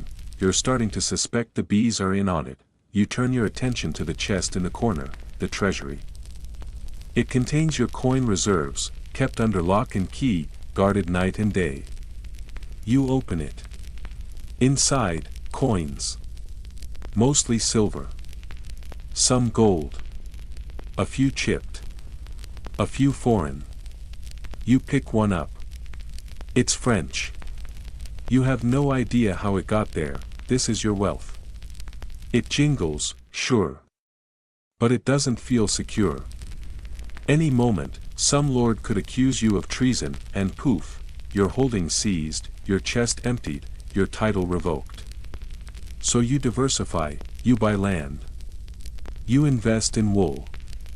You consider marrying your second cousin to a merchant's daughter just to access his spice routes, and you worry, because money is power, but only when it moves. When it sits, it's just temptation. And you, dear noble, are surrounded by very tempting, very ambitious people. Let's take a break from finances to visit another charming responsibility: your retinue, your staff, your household, your entourage. They're not employees in the modern sense. You can't fire them with a memo and a handshake. They're bound to you by oaths, blood, fear, and the occasional goat. You have squires, pages, cooks, valets, knights, stable boys, falconers, tutors, chaplains, messengers, and that one guy whose job seems to be standing near things and looking serious. They depend on you. Not just for wages, which you pay in fits and starts, mostly in kind, but for protection, housing, and reputation. And you depend on them. Not just to run your estate, but to make you look good, because appearances matter. You can't host a feast with limp servants. Your tablecloth must be crisp. Your wine must be poured by someone who bows just the right amount, graceful, not servile. It's an art, and if your steward slips up, if the roast is late, if the bed sheets in the guest room still smell faintly of goose, it reflects poorly on you, so you manage. Not by leading so much as by hovering. You ask pointed questions. You appear in rooms suddenly. You praise, scold, remind. You send subtle messages through the placement of pears or the thickness of a tip. It's exhausting, and yet, for all your fussing, they still manage to lose a priceless dagger, ruin the embroidery on your best surcoat, and confuse the date of your cousin's visit. You'd scream, if you hadn't long ago learned to sigh with dignity instead. Even your private life isn't private. Everything is seen. Everything has implications. When you give a gift, people track the value. When you attend a wedding, people count how many servants you bring. When you yawn during a feast, someone will write a letter claiming you're plotting a rebellion. It's no wonder your fellow nobles go slowly insane with anxiety. There's a story about a count who built an exact replica of his own castle inside his castle so he could test feast arrangements without anyone seeing. He called it Little Hall. His servants called it the Dungeon of Pretending. He died with 3 separate debts to 3 different kings. Now let's talk about debts. Being rich doesn't mean you're free from borrowing. Quite the opposite. You borrow from other nobles. From merchants. From monasteries. From Jewish moneylenders, though lending to Christians is illegal, so it's done with elaborate loopholes involving straw borrowers and notarized fictions. You promise returns. You write notes. You swear on saints. You leverage your next harvest. You mortgage your manor's income. You whisper sweet nothings to Venetian bankers, and then you pray the weather holds. Because if the harvest fails, if the ship sinks, if the court fine triples, you're not just in trouble, you're ruined. Publicly. Spectacularly, medieval noble bankruptcies are theatrical events. Your creditors arrive with scrolls and guards. They seize your assets. They take your land. Sometimes they take you. You might be imprisoned. Or exiled. Or married off to someone with goats and a grudge. It's a constant balancing act. Your books must be pristine. Your gestures generous. Your pantry full. Your debts hidden. Your enemies convinced that you are always solvent, even if you're pawning your last candlestick behind a chapel. Meanwhile, the peasants think you're bathing in honey and gold. They see your feast days, your fur-trimmed robes, your banner snapping in the wind, and they assume you're a god in velvet shoes. They don't see the ledger. The parchment. The stress pimple on your nose that refuses to leave no matter how many monks you bribe, and sure, they envy you, but you envy them. Sometimes, they don't have to attend court. They don't have to calculate dowries or debate the symbolic placement of figs on a platter. They don't have to worry whether the Countess of Navarre thinks you're provincial. They just live. Poorly. But freely. You envy their freedom, they envy your food. No one's happy. Eventually, the steward finishes his presentation. He bows, asks if you'd like to see the full inventory. You tell him, kindly, through clenched teeth, that you'd rather wrestle a badger. He nods. Leaves. You sit there, alone, staring at your candlelit coins. They glint. They sparkle, they promise nothing. We've talked about your money. We've talked about your duties. Now let's talk about something more intimate. Let's talk about your body, because here's the real kicker: being rich in medieval times doesn't mean being healthy. If anything, it just means your body decays more comfortably. With better drapes, you begin the day with stiffness. Not metaphorical, charming stiffness, like "oh, I'm just a little sore from a rousing bout of fencing." No, it's the kind of deep, grinding ache that makes you pause halfway out of bed and wonder if your spine has decided to stage a quiet rebellion. The mattress is to blame. It's stuffed with straw or feathers or, if you're very lucky, a rare combination of both that sounds luxurious until you realize it's been compacted into a lumpy brick over the last few years. It smells faintly of damp linen, mothballs, and something harder to name. The sheets are scratchy. The pillow is hard. Your shoulders creak like floorboards. But you're up. Because nobility waits for no man, and neither does your valet, who is already waiting to help you into today's outfit, which weighs slightly less than a small child. Now, let's talk hygiene. You're probably thinking, surely the rich bathe more than the poor, right? Well, technically. But bathing, in the medieval sense, is a complicated and infrequent performance. You do bathe, sometimes even monthly. But it's a process involving multiple servants, a wooden tub dragged into the chamber, pails of boiled water, herbs, perfumes, and at least one awkward moment involving soap that someone forgot to heat. You sit in the tub like a large, damp ham while your attendants scrub you with linen cloths soaked in rosewater and vinegar. It's not pleasant, but it's ceremonious. Bathing isn't just about getting clean, it's about appearing noble.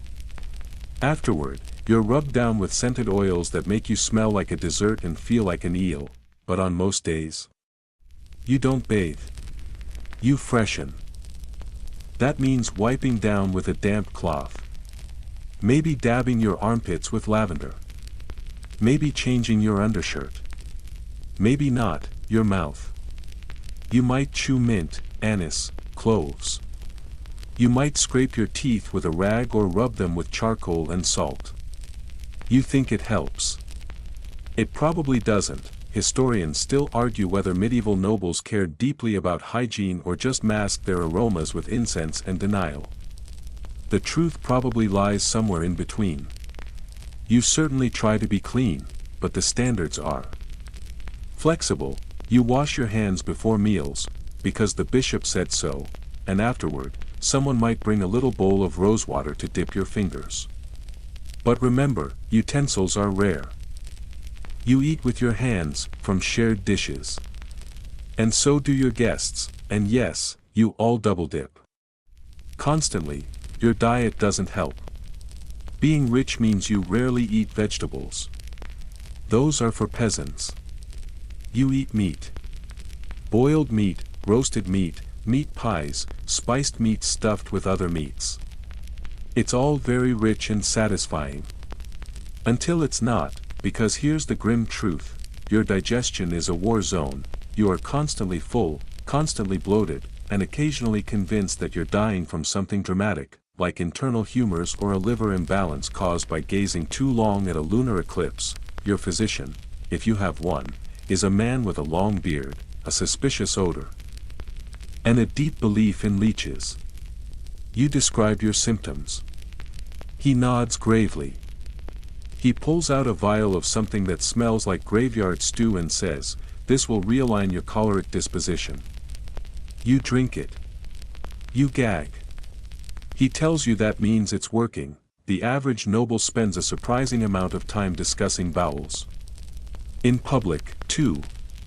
Someone mentions their blockage over dinner. Someone else blames the fish pie for last week's disturbance. One lady swears by hot wine with cinnamon. Another swears by standing on one leg during sunrise while holding a duck feather.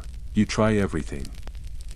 Nothing works. To make matters worse, rich food isn't just unhealthy, it's dangerous. Spoilage is common. The cook does their best, but even the freshest cuts can carry invisible passengers. And you don't know what botulism is, but it's definitely been to one of your feasts. One time, the meat was so questionable, the priest blessed it twice. There's a reason most nobles keep a personal taster. It's not paranoia. It's statistical necessity. And then, there's the real threat, gout, yes, the rich man's disease. A fiery, toe-swelling, joint-twisting curse that strikes without warning. One day you're walking through the orchard, feeling mildly smug. The next, you're unable to put on a shoe and screaming into a pillow stuffed with pigeon feathers. Doctors say it's caused by overabundance. Too much meat. Too much wine. Too much you. It's a badge of wealth, and a punishment for enjoying it. You spend days in bed, your foot propped up like a roast, praying for mercy. Someone offers to bleed you. Someone else suggests ground emeralds in goat's milk. Neither works. You sit there, stewing in your own regrets, sipping barley water and muttering about eels. Eventually, the swelling subsides. You limp through the halls. Everyone pretends not to notice the cane. Until the next flare-up, you walk a little slower, eat a little less. But not too little. That would suggest poverty, and let's not forget about your posture. You sit on hard chairs with no backs. You ride horses for hours. You sleep on uneven mattresses and wake up feeling like someone rearranged your vertebrae in the night. You have no ergonomic support. No physical therapy. No idea why your left knee makes that clicking noise. You just endure. One fringe belief. Some nobles swear by cupping, placing heated glass bulbs on the skin to draw out illness. You try it once. It leaves round bruises on your back and a lingering suspicion that you've been conned by a very determined apothecary, and then there's plague.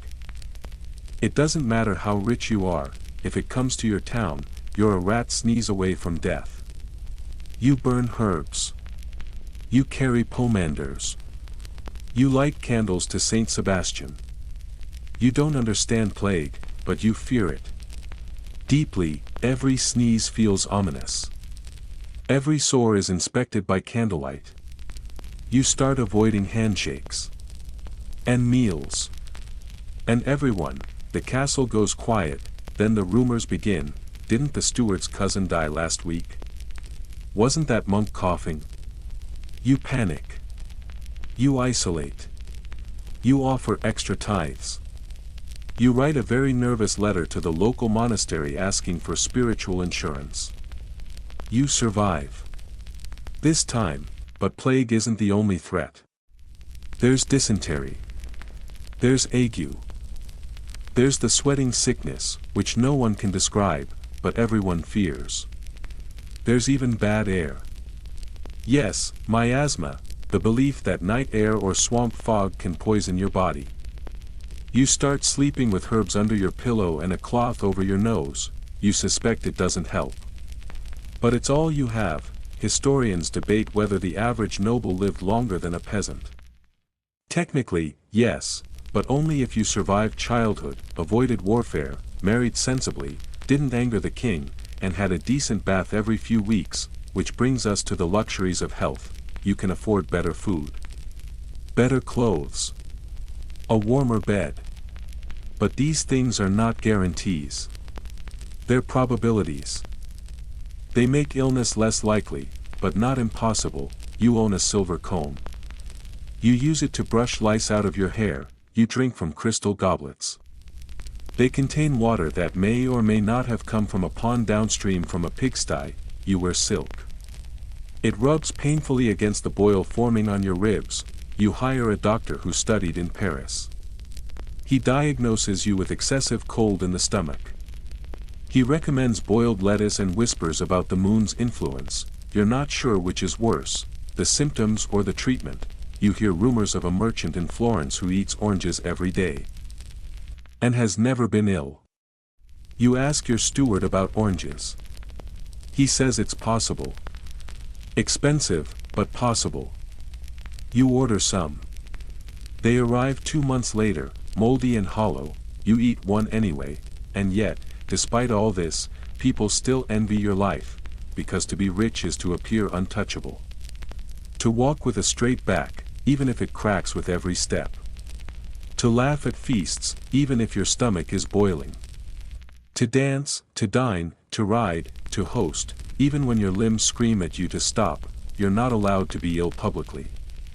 That's weakness. That's gossip. That's dangerous, so you wear your pain like another garment. Hidden beneath silk and ceremony, one evening, during a feast. Your vision blurs. Your ears ring. You excuse yourself, retreat to the corridor, lean against the wall. Your knees buckle. You sit, a servant finds you. Offers water. Asks if you're well, you nod. Smile. Just a touch of heat, you say, he nods, but you can see the worry. The calculation, because if something happens to you, if you fall ill, everything changes. Power shifts. Loyalties crack. Estates tremble, so you stand, straighten your shoulders, and return to the feast. Later that night, your wife brings you a poultice. You lie on your back, staring at the ceiling, feeling the compress warm against your forehead. The fire flickers. Somewhere outside, a dog barks, you're tired. Not just in the body, but in the soul. You feel like a puppet. Fraying at the strings, but the world cannot stop. Tomorrow is another day of pretending. Another day of smiling. Another day of nodding as the physician prescribes boiled bark and wine and something that smells like medieval regret. You close your eyes. Breathe, and hope your humor stay balanced just long enough to make it through next week's wedding. Your head is pounding, but you're already out of bed, not by choice, of course not. There was a messenger. Always a messenger. He arrived before dawn, covered in dust, demanding your seal on a document you barely had time to read. Something about a tenant dispute on your western estate. Or was it a merchant petition from the city? Either way, it needed your attention, and now, here you are, barely dressed, half awake, squinting at a parchment that looks like it was written by someone who learned calligraphy from a tipsy spider. Because here's the thing no one ever tells you about being rich in medieval times, you are always expected to know things, where every road leads. Who owns which parcels of land? How many sheep are in each pasture? Whether the bishop's cousin is still feuding with the Earl of Northmarch. What to do when a tenant poisons another tenant's goat. Whether a mill should be taxed at the rate for running water or wind power, depending on whether it's been converted, or if it merely leans into the breeze. There is no Wikipedia. No hotline. No, I'll get back to you. People arrive with questions, and if you hesitate, even for a moment, the illusion cracks, so you guess, often, with the kind of confidence only someone drowning in uncertainty can master. This morning, your guess was that the man complaining about his neighbor's compost pit was probably more at fault than he claimed. So you had his barrels confiscated and promised to conduct an inquiry. There will be no inquiry. There never is, and yet, this kind of micromanagement is your job. Not officially, of course. Officially you're a lord. A landowner. A noble. But unofficially, you're a walking arbitration desk. A mobile HR department for every petty feud and cow theft within a 3-mile radius. This, too, is wealth, becoming the reluctant judge of everything you supposedly don't have time for. As you finally sit down to a cold breakfast, yesterday's cheese and a chunk of dark rye, your chaplain arrives. He's brought today's mail. Yes, you have mail. Dozens of letters, each one inked with exquisite care, folded like secrets, and sealed with wax symbols that try far too hard to be impressive. The contents. Less thrilling, one is a request from your aunt, begging you to support her grandson's bid to become archdeacon, despite his unfortunate tendency to forget Latin. Another is from your cousin, inviting you to a wedding you cannot possibly attend unless you sprout wings or cancel half your calendar. A third is from a nearby baron, expressing deep concern over your recent decision to send armed patrols into a disputed woodland. You write back that they are merely for protection, though whose protection, you leave artfully vague. Every letter is politics, wrapped in courtesy, and every reply must be crafted with surgical precision, even your handwriting matters. Too rushed, and you appear dismissive. Too elaborate, and you seem pompous. Too blunt, and you risk insult. Too flowery, and you risk mockery. You write like your reputation depends on it, because it does. You seal the letters with wax and pray none are intercepted. Because in your world, letters travel. They are opened.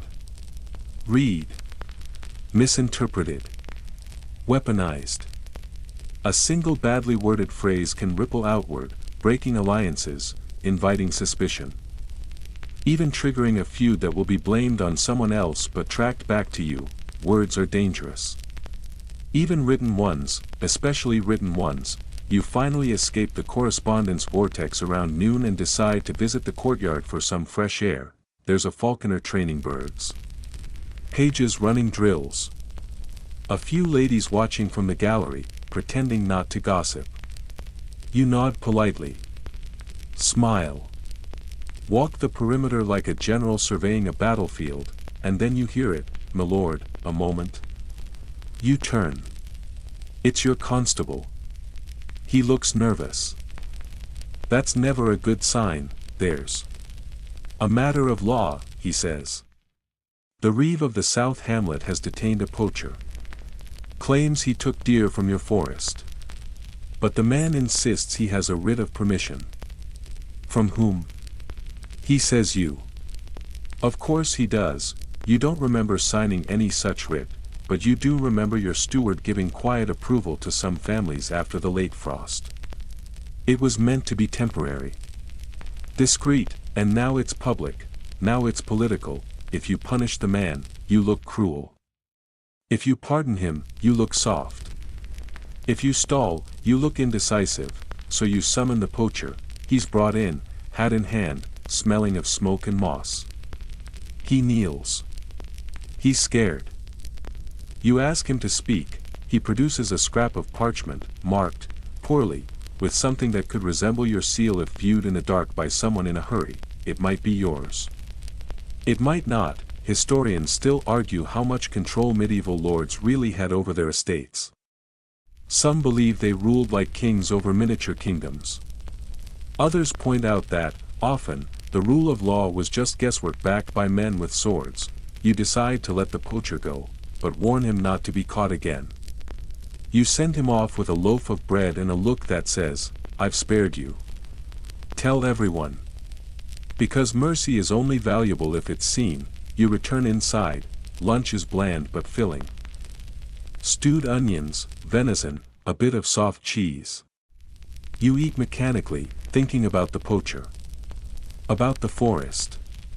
About whether your woodward is corrupt or merely incompetent. And then, another message: the bishop has arrived. Unannounced, he's outside. In your hall. Asking for wine. You panic for a moment. You're not dressed for entertaining. Your staff hasn't prepared. The hall is dusty. The fireplace is cold, but there's no time. You throw on a cloak, adjust your belt, rush to the hall with the expression of someone delighted to be caught off guard. The bishop is smiling. That's never good. He compliments the tapestries. Comments on the weather.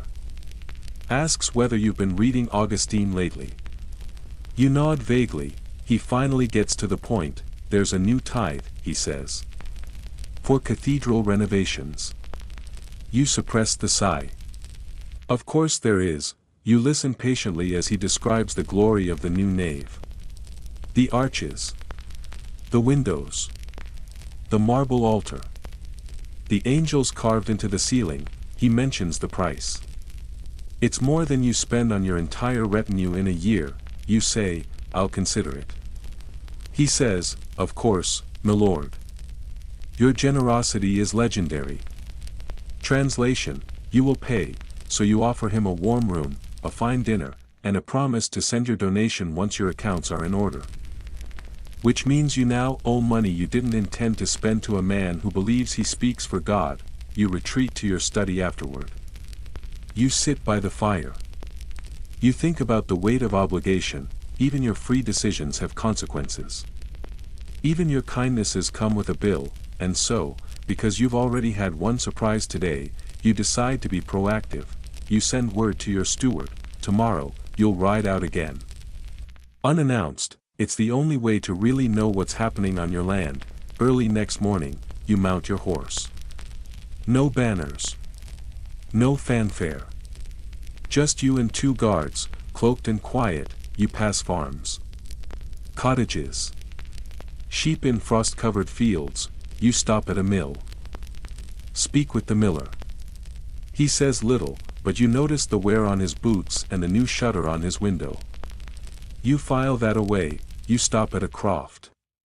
The woman there curtsies, offers you cider. You ask how the season's gone. She tells you it's better than last year. You're not sure if she means it. At the last village, you dismount. Walk through the market. Observe. Not as a lord, but as a man pretending not to be noticed, you see people bartering. Arguing. Laughing, and then, a child points at you. Says your name, the crowd freezes. You sigh. The moment's gone, people begin kneeling. Offering things.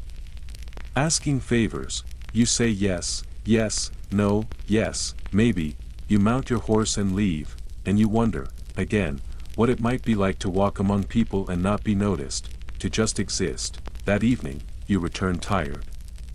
The bishop is gone. A servant tells you the donation was well received. You nod, you eat, you go to bed, but you can't sleep, because somewhere, right now, someone is forging your seal. Someone is arguing about your taxes.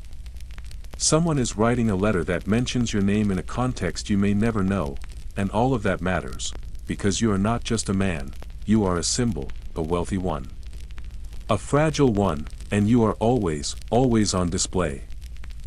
You sleep badly, again, it's not the mattress this time. Not entirely. It's not even the usual symphony of distant owls, drafty windows, and the lingering scent of someone's unfortunate attempt at rosemary-infused linen. It's your thoughts. They circle like wolves, pacing, sniffing, waiting. You tried warm wine. You tried reciting psalms.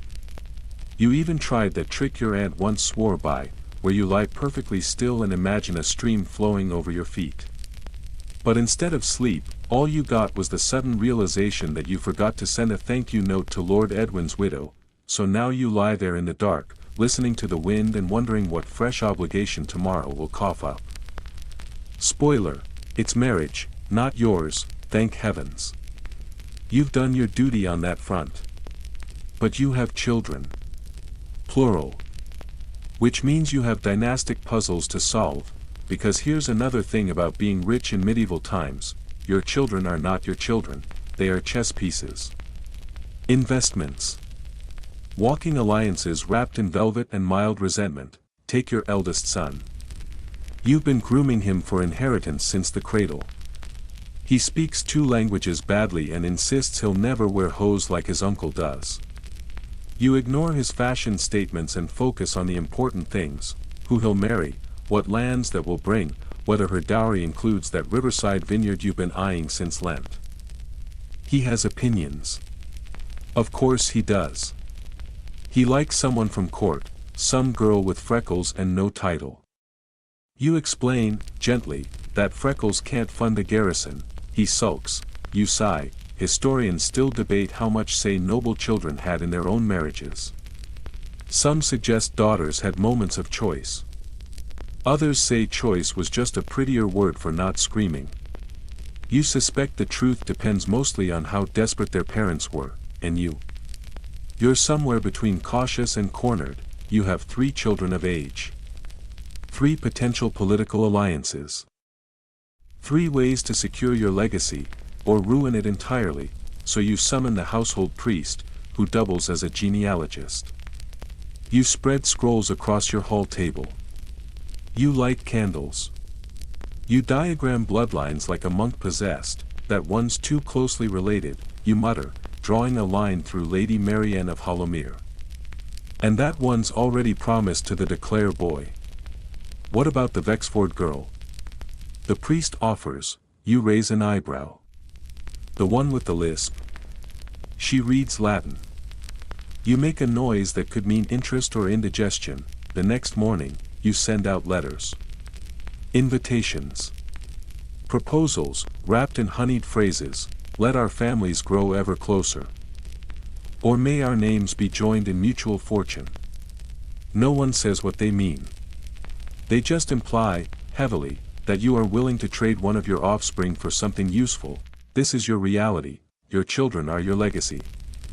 Your wealth, your name, your banner, they all ride on whom they marry, how many sons they produce, and whether they can behave with the illusion of grace in a world that constantly tries to marry them off like chess bishops. And marriage, of course, means weddings, which means money, which means, you are now planning another feast, and this one must be spectacular, no, really, spectacular.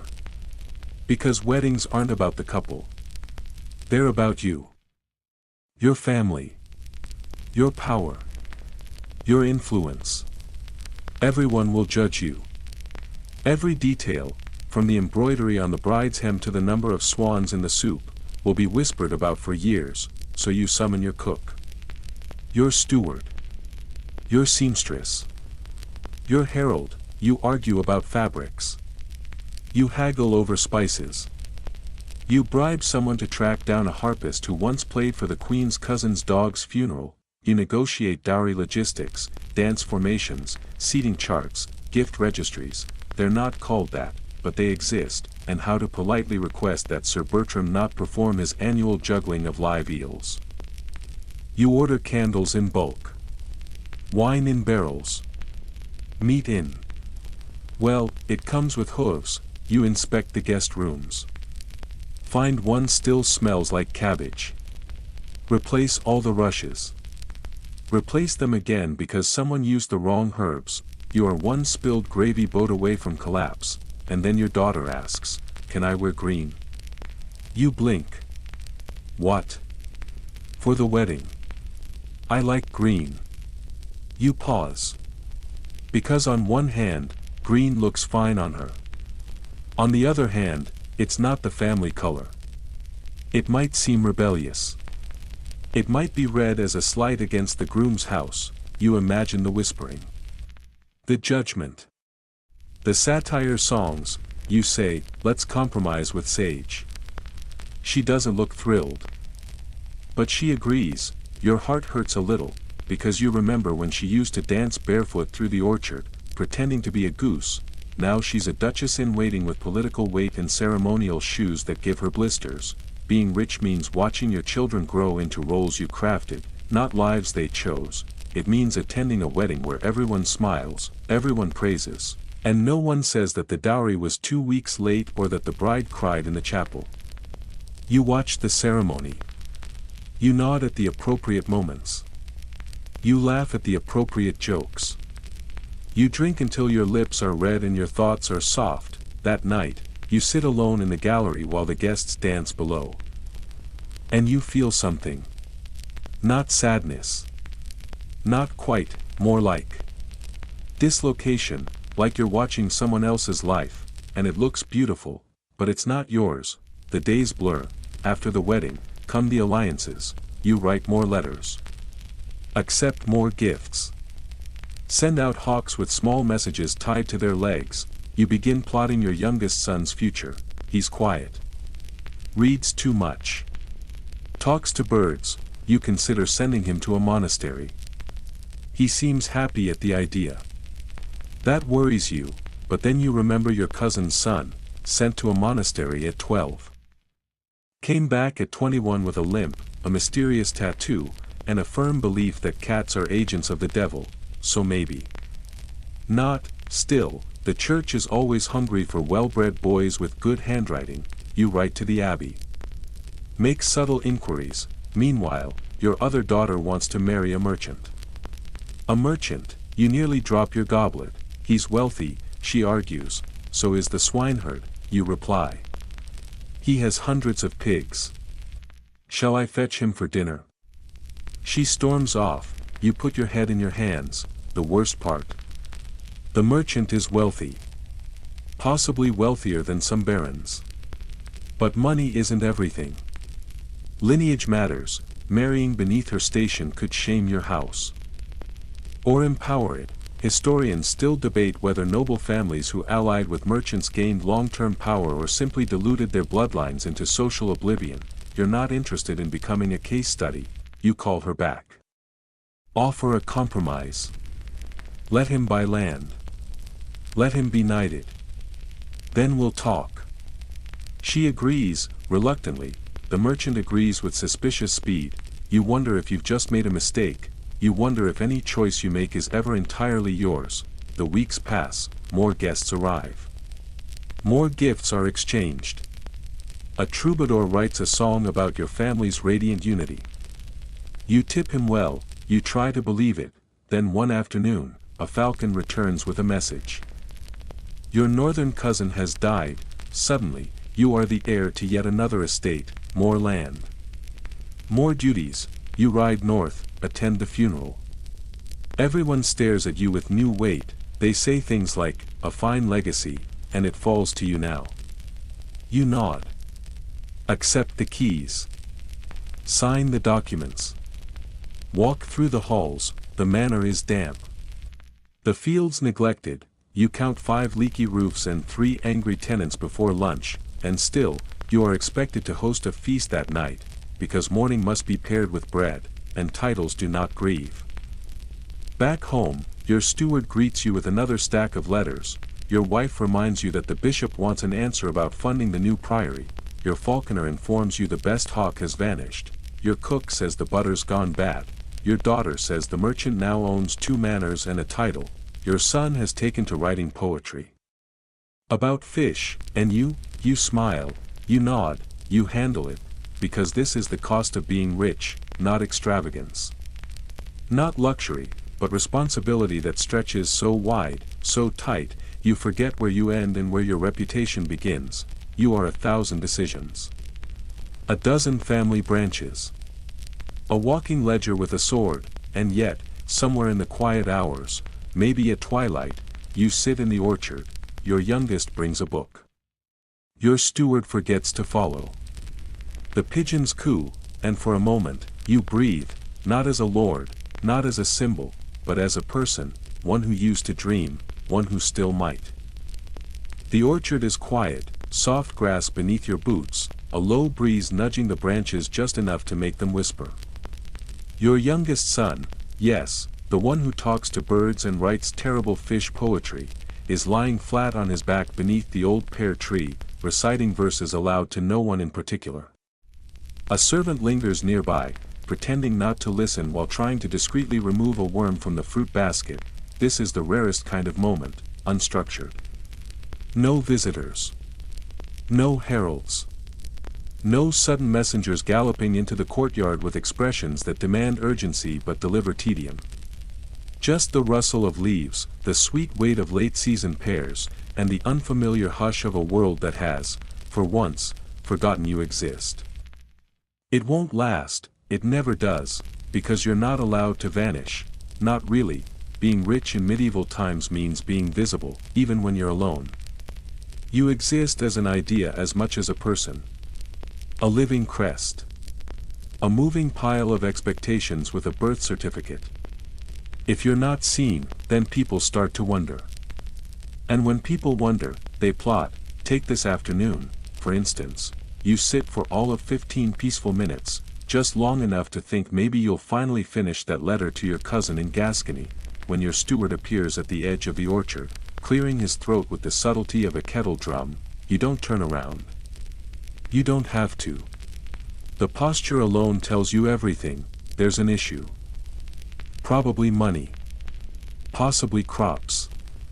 Maybe both, milord, he says carefully, a problem with the granary. Of course there is. The granary always develops problems just as you start to feel mildly optimistic. Mice. Damp. Spoiled grain. A merchant dispute over shipment weights. A collapsed beam. Last spring it was mold. The autumn before that, someone's ox wandered inside and refused to leave. You nod, stand, and follow him back toward the manor. Your son doesn't even pause in his poetry. And as you walk, you begin to think about things, not just repairs. Or grain. But things. Objects. Possessions. All the material trappings of your wealth. The stuff nobles surround themselves with, not because they need it, but because they're expected to own it. Expected to display it, you pass through the great hall, walls lined with tapestry, floors layered with imported rugs. The hearth is the size of a cottage. The chairs are carved from oak so dense they could stop an arrow. It's all very impressive, and wildly impractical. Let's talk about possessions, shall we?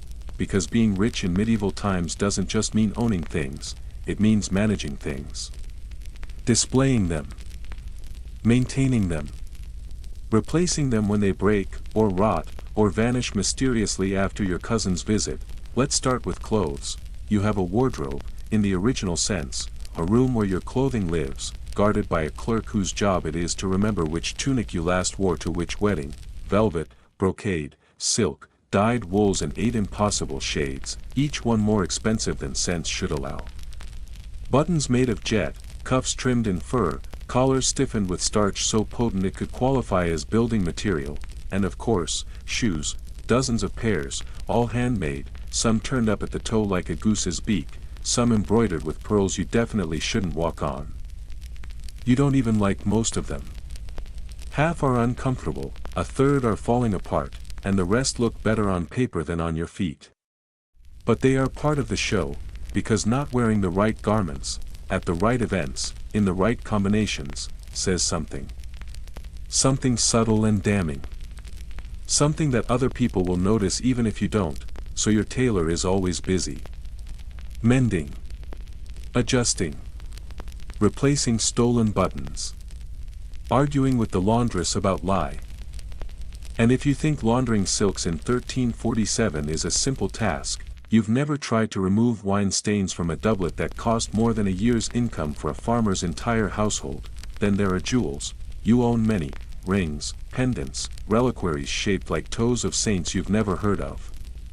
A signet ring passed down through 6 generations, rumored to once belong to someone whose name no one can agree on. You keep them in a locked chest inside another locked chest beneath your bed, surrounded by herbs to ward off moths, thieves, and possibly demons. You wear them strategically. A sapphire for state business. A garnet when meeting clergy. Pearls for feasts.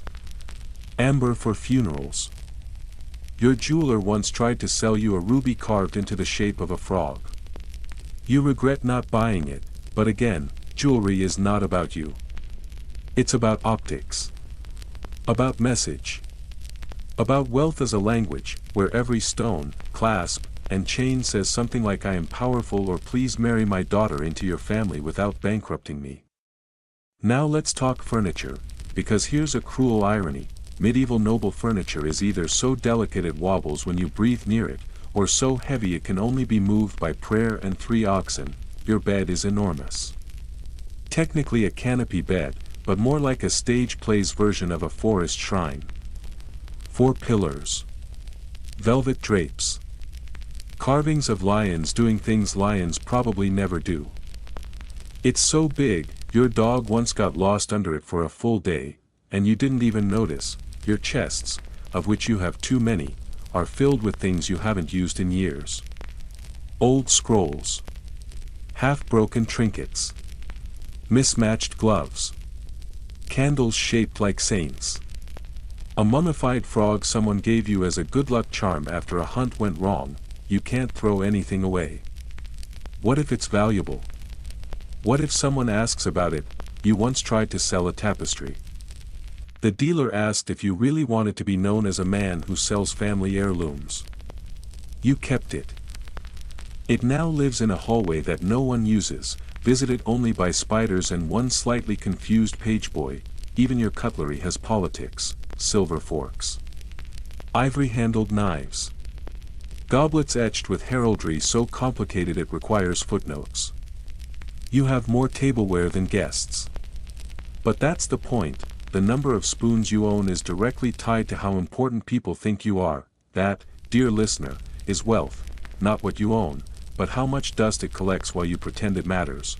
Of course, all of this requires people, servants, guards, cooks, scribes, pages, tailors, tanners, stable hands.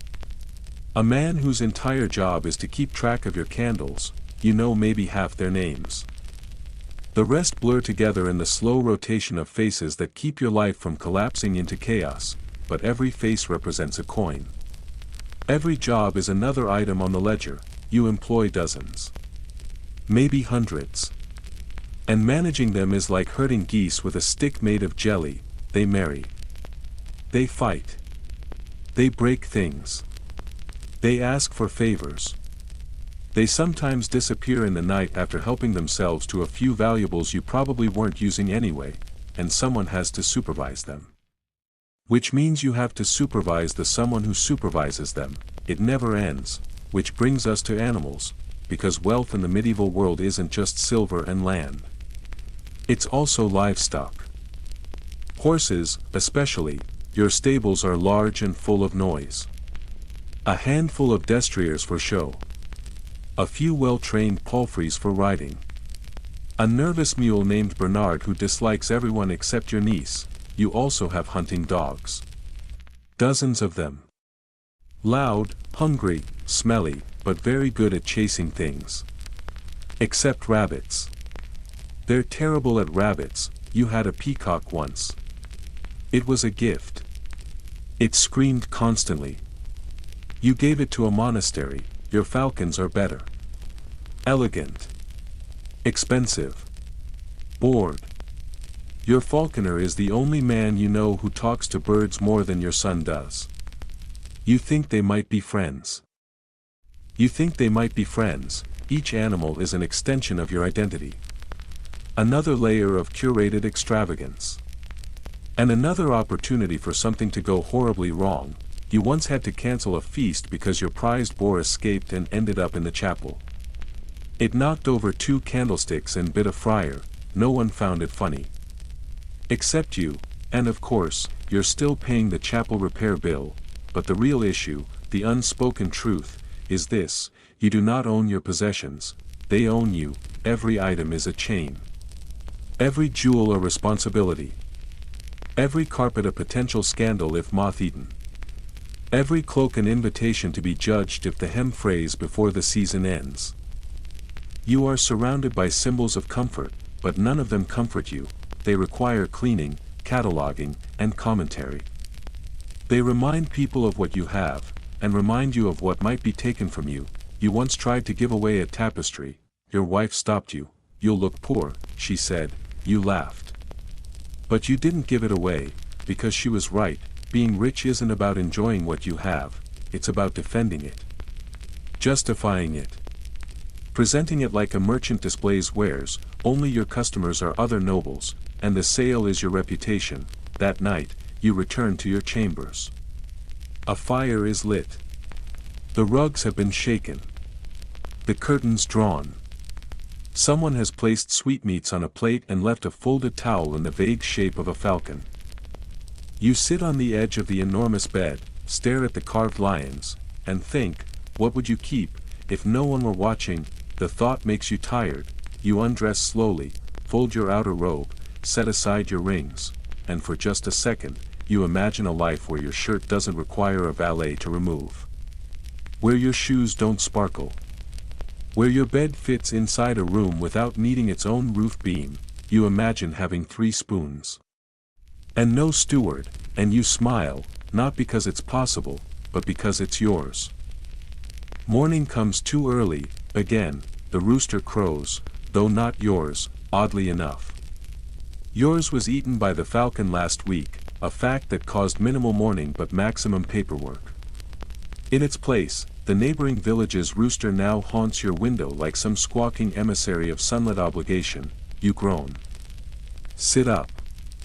Rub your face, today is supposed to be simple. A quiet day. No visiting barons. No surprise bishops. No weddings, funerals, or duels over fishing rights, just a small matter of the tax rolls, which, of course, means it will be awful, because here's the truth about being rich in medieval times: your wealth is never just sitting somewhere, waiting for you to admire it. It's scattered. It's theoretical. It exists in fields and barrels and IOUs scratched onto stained parchment. And if you ever want to use it, you need to gather it up piece by piece, like breadcrumbs left behind by stingy peasants and scheming reeves. Your chamberlain arrives before you've even had bread. He holds a leather-bound book, thick as your thigh and smelling faintly of mildew. "The ledgers, my lord," he says, as if delivering a baby. You sigh and motion him inside. He opens to a page midway through, where rows of tightly inked numbers stretch like soldiers across a battlefield. There are columns for wheat, for fish, for wool, for cheese. Payments in coin, in labor, in chickens. Deductions for illness, floods, famine, war. One entry reads, "Half pig offered in lieu of fine. Pig uncooperative. Escaped." This is what wealth looks like, not golden piles in some dragon's cave. Not chests of ducats just waiting to be spent. Wealth is estimated. Wealth is owed. Wealth is constantly being translated from one form to another, like an anxious alchemist converting turnips into rent. Collection is down in the northern hamlets, your chamberlain says grimly. Poor harvest. The mill's stone cracked. And there's talk of the pox. You nod. Of course there is. Pox is like gossip, always floating around, never welcome, and impossible to trace to a single source. You flip to another page. There's a note scribbled hastily in the margins: tenant claims rats have eaten his barley. Requests remission of dues. You raise an eyebrow. Rats? You ask. Your steward shrugs. That's what he says. You lean back and wonder, for the 1000th time, if being rich is just an endless parade of people explaining why they can't give you what they owe. Historians still argue how effectively lords could enforce collection in the Middle Ages. Some suggest noblemen were ruthless, squeezing every last farthing from the poor. Others argue they were constantly swindled. Too distant from their lands to know what was real and what was theatrics. You suspect both are true, because sometimes you do show up with guards and hounds, demanding payment, and sometimes you simply nod and pretend you believe the story about the barley-loving rats. After all, it's easier than starting a revolt over 6 sacks of grain, and revolts. You've seen a few. The last one started with a broken plow and ended with a blacksmith being hanged in your orchard. You didn't enjoy it. No one did. Except maybe the priest, who gave 3 sermons about obedience afterward. So now, you weigh every debt not just in coin, but in risk. How angry will people get if you press too hard? How hungry are they already? You close the ledger. That's enough for now, you say. Your chamberlain bows and leaves. You remain seated, staring into the fire, thinking about your wealth, the paradox of it, because here's the worst thing about being rich in the medieval world: you're never sure if you actually are. On paper, you're wealthy beyond imagining. Dozens of fields. Hundreds of sheep. Manors scattered across the countryside like breadcrumbs. Vats of wine. Chests of salt. Cartloads of timber. People who call you my lord and pretend not to wince when you forget their names. And yet, when you need something, it's always complicated. Say your wife wants a new gown from Bruges. That's fine, but the tailor demands coin. Actual coin. Which means someone has to sell wool. Which means someone has to collect the wool. Which means someone has to ride to market and barter it at a fair price, and that person will almost certainly skim a bit off the top. By the time you get the silver, weeks have passed. Meanwhile, your wife has started eyeing French designs instead, or maybe you want to build a new tower. Hire a stonemason. Great idea. Except stone is heavy. Transport costs are absurd. And the mason insists on having wine brought in from Burgundy. He says it calms his hammer. So you delay, and while you delay, a storm hits the old tower, and now the roof leaks. And now you need 2 towers repaired. Money is never money, money is barley that must be harvested, dried, weighed, and carted. Or fish caught in a net, salted, stored, and sold. Or sheep raised, sheared, and herded through a series of arguments until they become coin. You are not a man of gold, you are a man of process, a middle manager in the grand bureaucracy of feudal survival, and everyone thinks you're rolling in riches. You sigh and rise, walk out onto the gallery overlooking the courtyard. Below, your guards are drilling. Your falconer is yelling. Someone's goat has gotten into the herb garden. Again, you try not to think about it, instead, you look out at your lands, and they are beautiful. Truly. Rolling hills. Sunlight filtering through mist. Rows of crops that shimmer gold in the wind. It looks like wealth, it is wealth, but it's also fragile. One bad harvest, one outbreak of disease, one poorly timed war, and everything shifts. You'd still be rich, technically. Still own all this. But owning land that doesn't produce is like owning a sieve and calling it a bucket, so you hedge your bets, you lend money to the right people. Fund church projects to keep the bishop smiling. Send occasional gifts to the royal court, subtle things, carved boxes, rare spices, flattering poems written by your chaplain and signed with your seal. You trade favors, you accept IOUs from barons, from merchants, from ambitious younger sons who need your support. You become entangled, you invest in your own illusion, because being rich isn't just about assets, it's about belief. They have to believe you're rich. The merchants. The knights. The rival lords, if they believe it, they'll respect you, if they doubt it, they'll circle like wolves. The real currency of the medieval world isn't silver, it's reputation. That's why you host feasts even when your larder's half empty. That's why you wear velvet even when it itches and drinks like a sponge. That's why you keep 50 horses even when 30 would do, because perception is security, and security is survival. You head back inside, where your steward awaits with a list of debts to collect. You scan it, nod, and hand it back. Tell the reeve in Eastmere will forgive this year's tithe. You say, forgive it, milord. Tell them it's a gesture of goodwill. But also remind them how generous we've been, and how we'll expect cooperation next time we raise troops. He nods, because that's how it works. Forgiveness is an investment. Kindness, a form of leverage. Every gesture is calculated.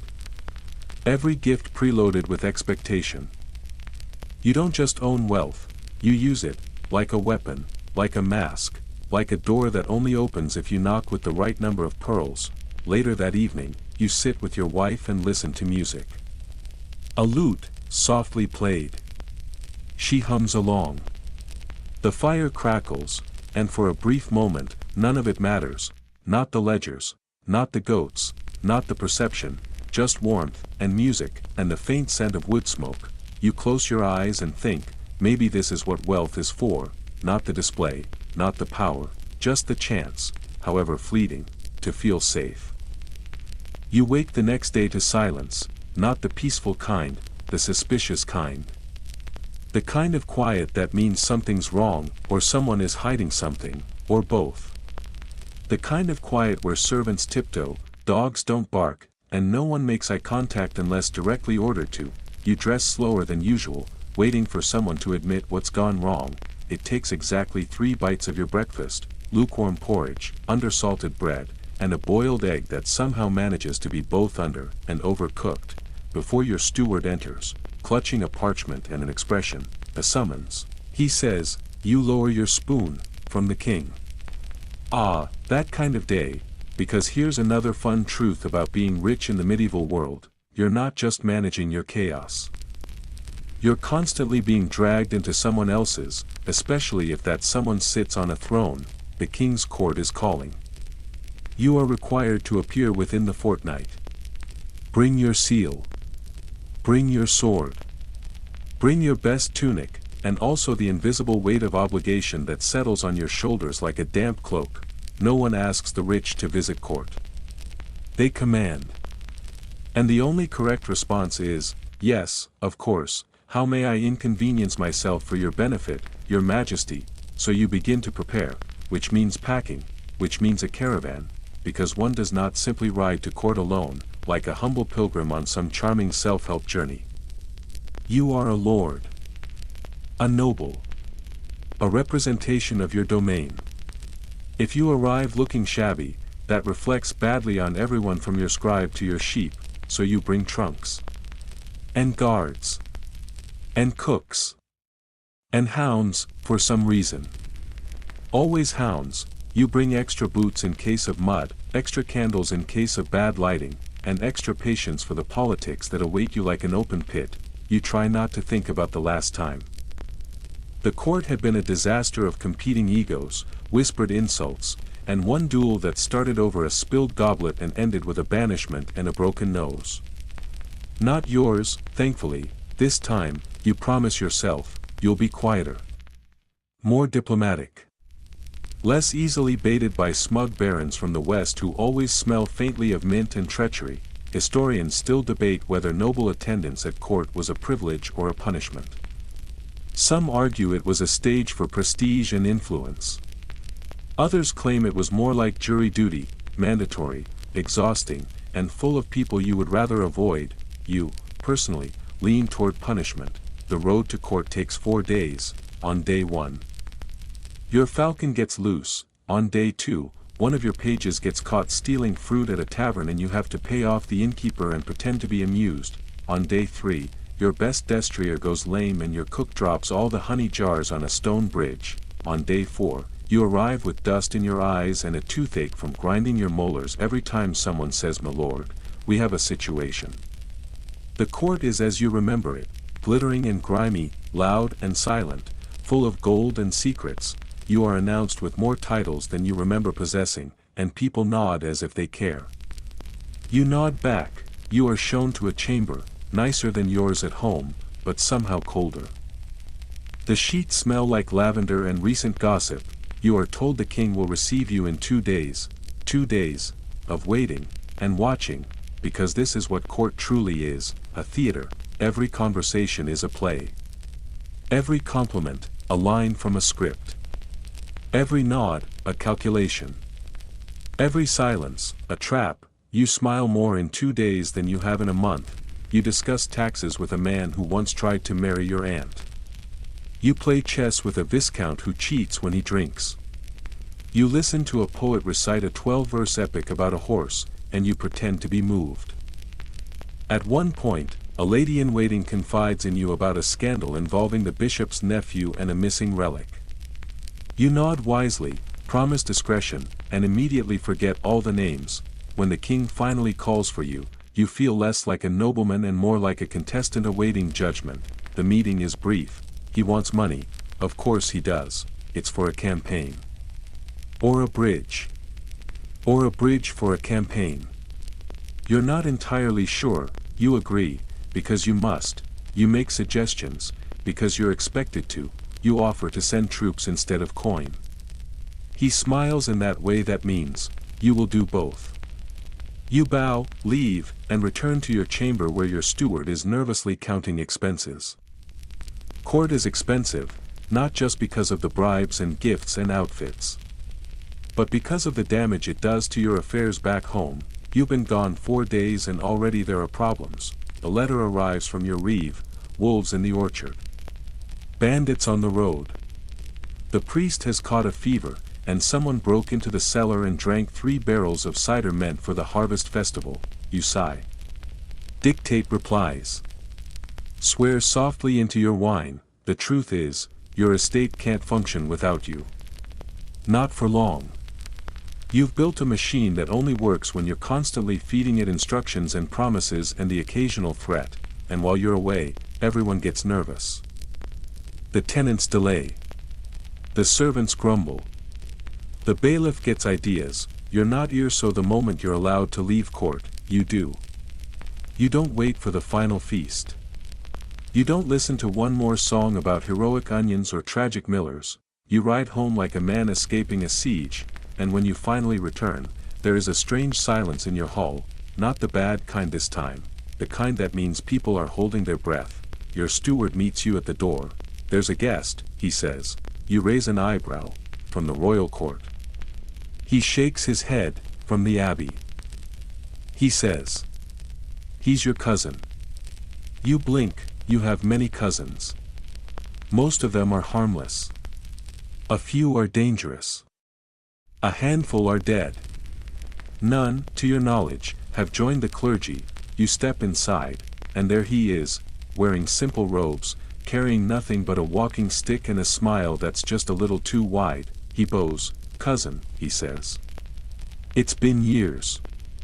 You agree, though you still can't remember his name. He tells you he's here to visit. To reconnect. To learn from your example, he says, which is the most suspicious phrase you've heard all week. You offer him a room. You instruct your steward to watch him closely, because court is one thing, but family is a chessboard with better disguises. And being rich means your relatives often see you not as kin, but as capital. He may want land. Or money.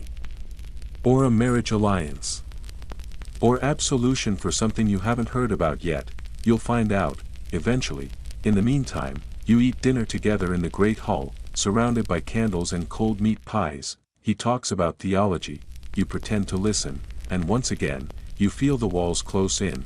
Wealth is not a fortress, it's a house with too many doors, and everyone knows where you keep the keys. The next morning, your cousin is already awake. Worse, he's waiting for you in the solar, sipping watered wine like he owns the place. He greets you with a smile and a psalm, which is never a good sign. People only quote scripture at breakfast when they're about to ask for something monumental, or when they've already done something unforgivable and want you to forgive it. Have you considered the state of your soul? He asks, gently. You have, actually. Regularly. Especially during tax season, but today, you manage a polite nod. I've got a priest for that. Even priests need reminding, he says. Wealth has a way of growing heavy on the conscience. You resist the urge to glance at his robes, which, for a monk, seem rather well stitched. Instead, you ask what he's really here for, and of course, it's land, a small plot, he says. For the abbey. For a chapel. For the community. You'd barely miss it. He makes it sound like a favor to God, to the poor, to the family, to everyone but you. This is the quiet tax on medieval wealth no one ever talks about, piety, not just private prayer or Sunday Mass. Not the comforting smell of incense or the carved wooden saints that line your chapel like a sleepy jury. No, being rich means public piety. Performative piety. You must build things. Endow churches. Sponsor relics. Feed monks. And be seen doing it. If you don't, people start to whisper. They whisper that you're greedy. Ungodly. That maybe you got your wealth through questionable means. And if you did get it honorably, well, now you're just being selfish by keeping it. Historians still argue how much of medieval charity was genuine faith and how much was social maneuvering. Some call it sincere devotion. Others see it as glorified image control with incense and Latin chants. You suspect both are true, so, once again, you nod. You tell your cousin he may petition for the land, which, translated from noble speak, means convince me over the next 3 dinner. He seems pleased. You're already exhausted, because when you're rich, nothing is small. Every gift is a message. Every donation, a statement. Even the way you kneel at Mass can be analyzed by someone behind you with too much time and a grudge. You head to chapel out of guilt, and find the priest waiting. You've missed 2 feast days, he says mildly. You resist the urge to say, I was at court fending off 3 barons and a poet with a lute addiction, and instead nod as if this is a deep personal failure. I'll light a candle for the martyr, you say. 3 would be better, he replies. You light 5. Just in case. As you leave, a peasant approaches with an offering, bread. Wrapped in linen. He bows. Mumbles thanks. You smile and take it, because you must. Even though you're allergic to something in his baking, and every time you eat it, your nose runs like a spring, but it's symbolic. You must accept the gift. If you don't, it could be seen as rejection. Arrogance. Disdain, because wealth, to those who don't have it, is something holy or monstrous. Possibly both. A rich man's actions echo louder. His moods become law. His refusals become curses. His generosity becomes gossip. Later, your steward reminds you that the friars need firewood, and the pilgrims from the south have arrived and need food and beds, and the stone for the church tower has yet to be paid for. And the relic you sponsored, a sliver of the true cross, supposedly, still hasn't arrived from Constantinople. You sigh. Open your ledger, 3 more gifts. For more obligations, and 1 letter from a bishop, gently reminding you that endowing a new altar would look very good in the eyes of the crown. You stare at the ink until it blurs, then you remember the bread. You cut a piece. Eat it slowly. Your nose begins to run, of course it does. That afternoon, you escape to the orchard. You find your youngest son again, this time building something elaborate from sticks and twine. He says it's a machine to measure moonlight. You nod, mostly because you don't want to argue, and also because it almost works. He tells you a story about a monk who once flew from a tower using bird feathers and wax. You smile. Not because you believe it, but because he does, and in that moment, for the first time in a while, you feel something that's not exhaustion. You feel envy, because he's free, not from obligation, entirely, but from the performance of wealth. From the slow daily pressure to be noble. To be generous. To be seen doing everything right. He builds. He imagines. He breathes. You calculate, because at your level, everything is a balance between sin and salvation. Between helping and being helped. Between how much you can afford to lose without appearing like you've lost anything at all. You remember your father's funeral. The eulogy spoke of piety, devotion, duty. But you knew the truth.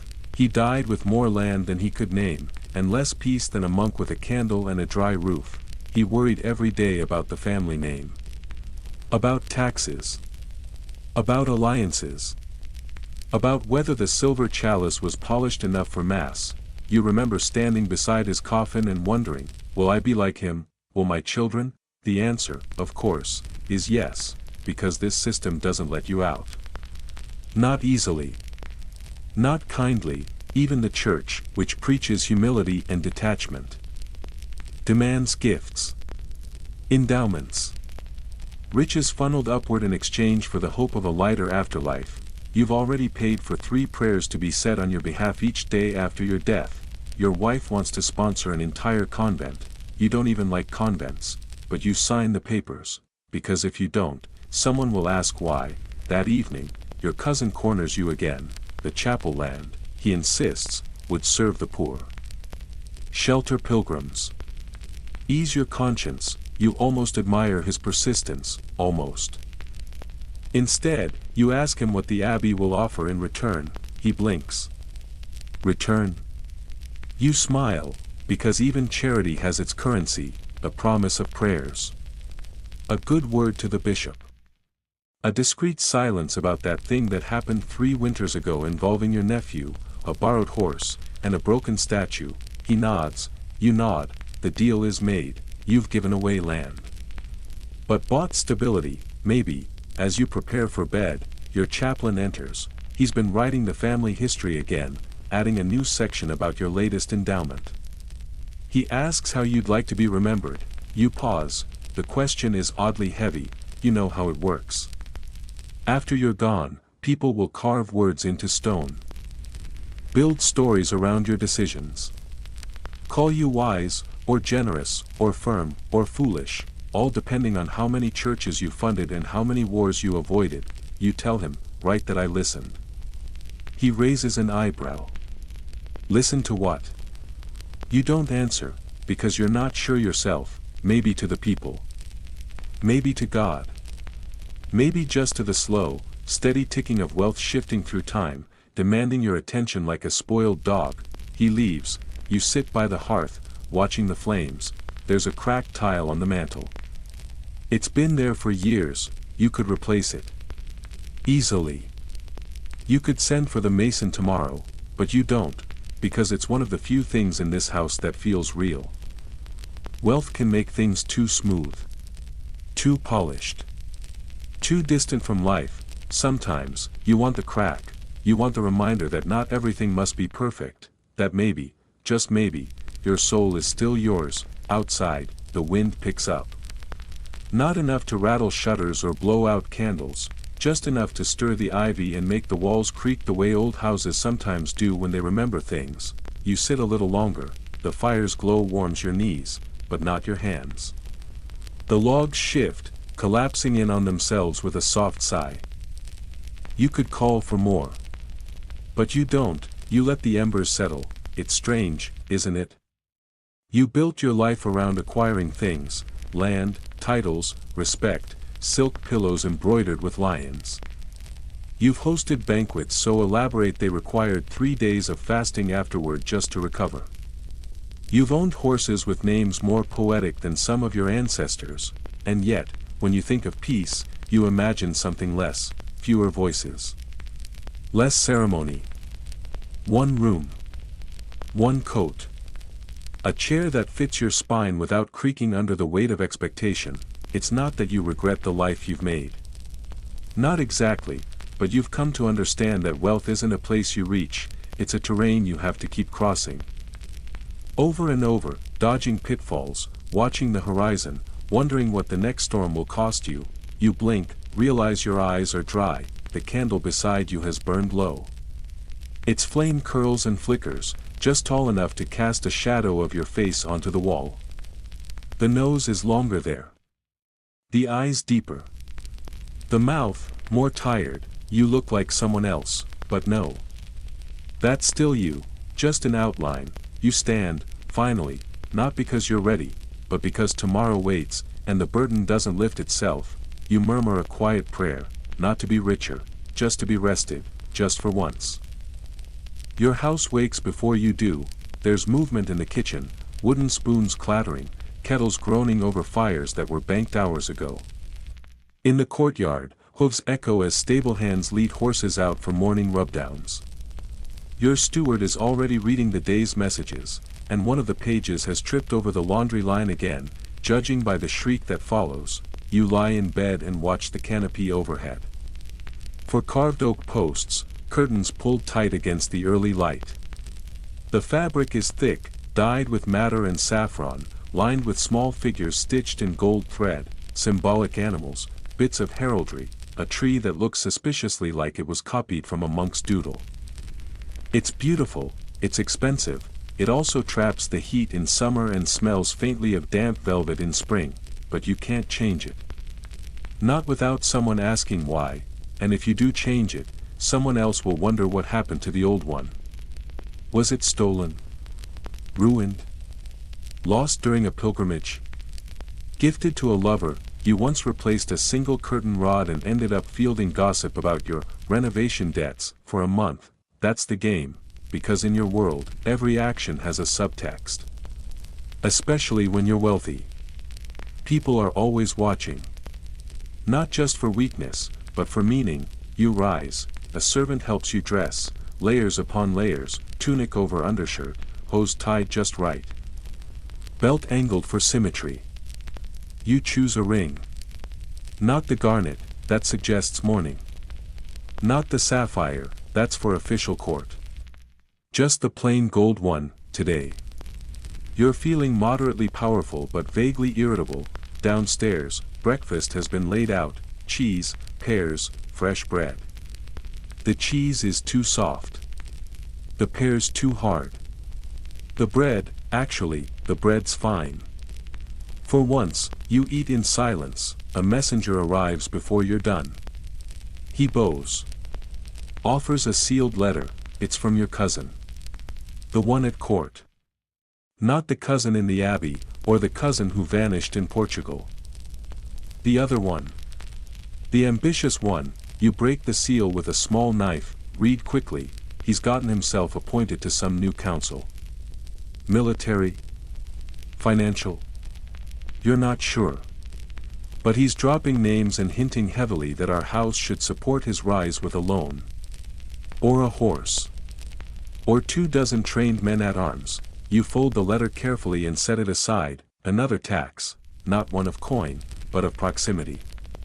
People orbit you like bees around a feast, and every one of them has a need, a scheme, or a dream they believe you're obligated to fund. You are not just a lord, you are a bank with a bloodline, and the requests are always wrapped in compliments. You're generous. You're wise. You're not like those other lords, the ones who hoard their wealth and ignore the needs of the family. No, you understand loyalty, you used to fall for it, now you just keep a second ledger. The one with favors, later that day, you visit your stables, not for pleasure. The bailiff wants to show you something, he leads you to the far end, near the tack room, a mare stands there, limping slightly, her flank marred by a long scrape. The groom explains, a broken plank, an accident, nothing more, you nod. Order repairs, but your mind wanders, because this is just another crack in the system. Another failure that started as something small and will require time, money, people to fix. Being rich doesn't protect you from entropy, it just gives you more things to watch fall apart. A cracked trough leads to thirsty horses. Thirsty horses lead to underperforming riders. Which leads to a delayed escort for your grain wagons. Which leads to spoiled barley.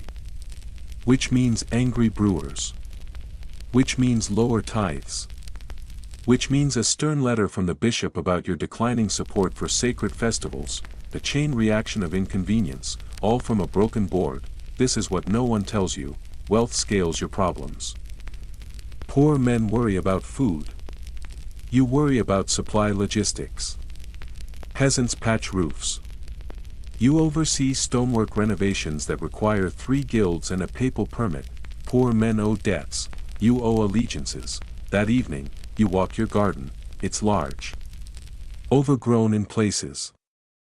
Full of herbs, carefully shaped hedges, and one statue of Saint Hubert that the pigeons have clearly claimed as their own. A monk once told you that gardens are good for the soul, you wonder if that includes expensive ones.